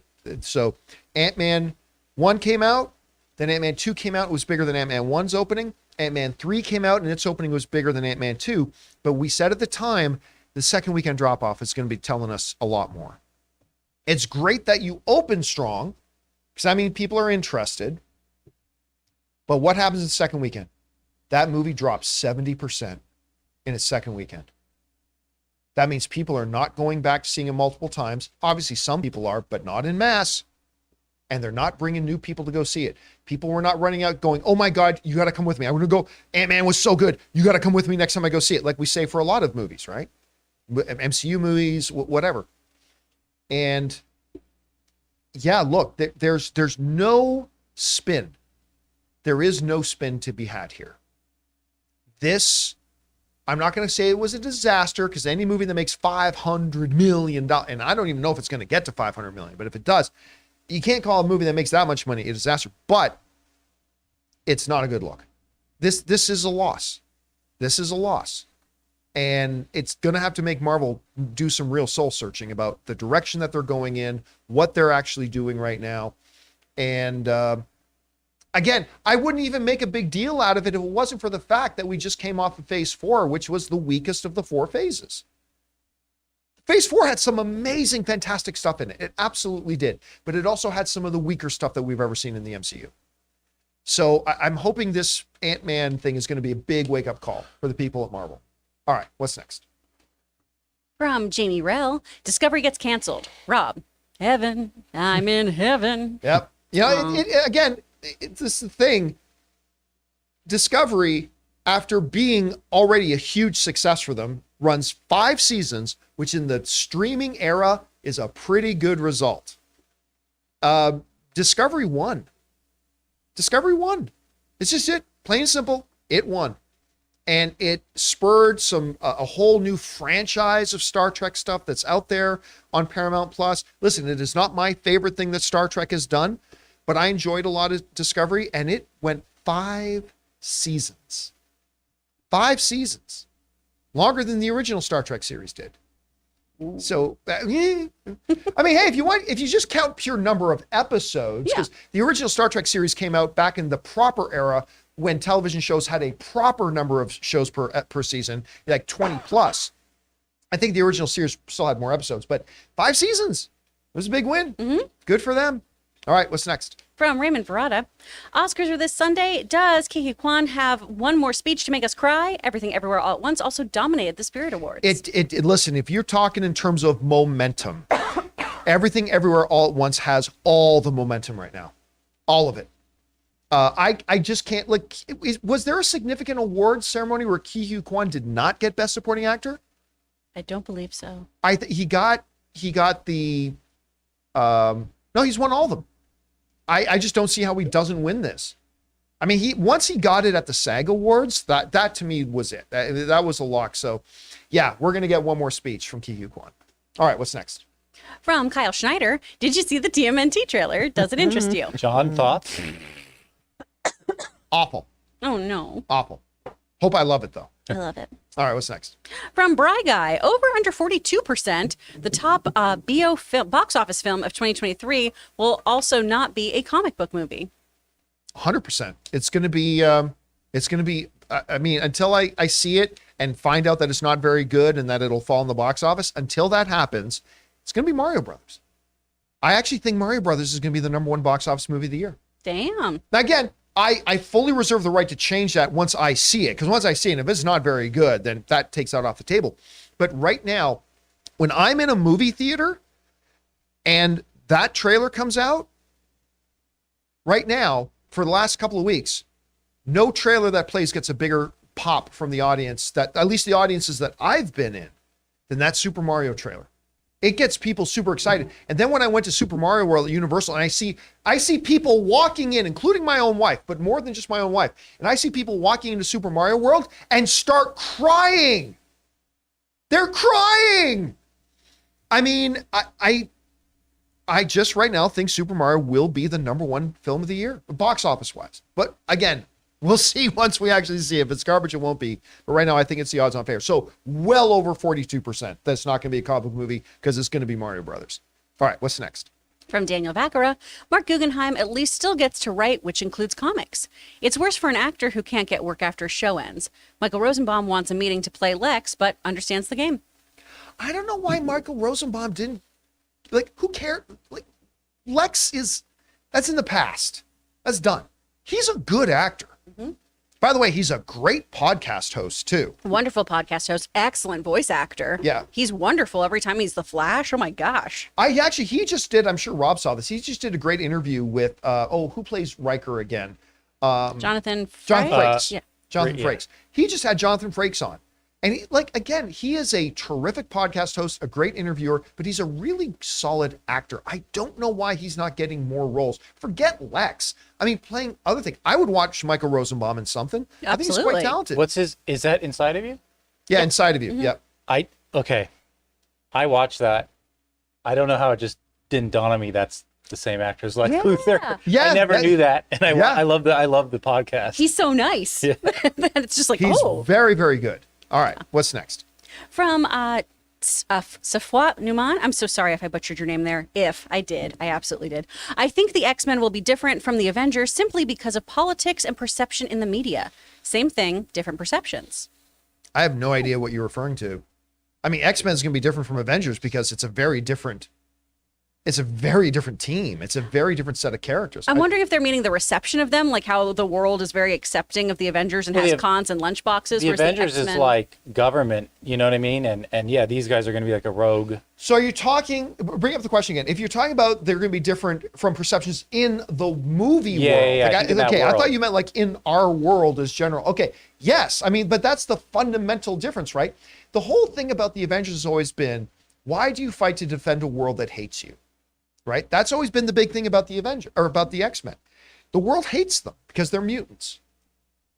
I have never felt that even the comic books, I don't think have ever done a very good job to explain why the general population of the world within Marvel and the comic books loves people with these mutant-like powers, right? But hates people with mutant powers. When really, I mean, you watch Ms. Marvel, there's no difference. Like, Ms. Marvel is Ms. Marvel in the TV show, whether she's a mutant or not. You don't need to say that Namor is a mutant for him to have, in the world of Black Panther, for him to have these powers in the world of the MCU. So that's one of the things. But that has been the fundamental thing about the X-Men. They fight for a world that fears and hates them. And that's got to be key. That's got to be a key part of whatever they do with Marvel on screen. Because that's a key part of their identity. All right, is that it? That's it. All right, guys. And that'll do it for today's installment of the John Campea Show. Thank you so much for being here and making this show part of your day. Big special thank you to you guys who sent in those super chats. Number one, because you gave us great fun things to talk about. But number two, you supported this channel as you did it. And all of us involved with the show, thank you guys so very much for your support. So, for everybody in the room, we got Ray over back there. Taylor's been back there. Jonathan running the show. Chris Carr's been here. It's delightful as always. Don't forget, guys, our Last of Us open spoiler discussion is going to be at 3 p.m. LA time. That's 6 p.m. New York time. Hope you guys will come back and join us for that. That'll do it for us for now, guys. My name's John Campea, and until next time, my friends, bye-bye.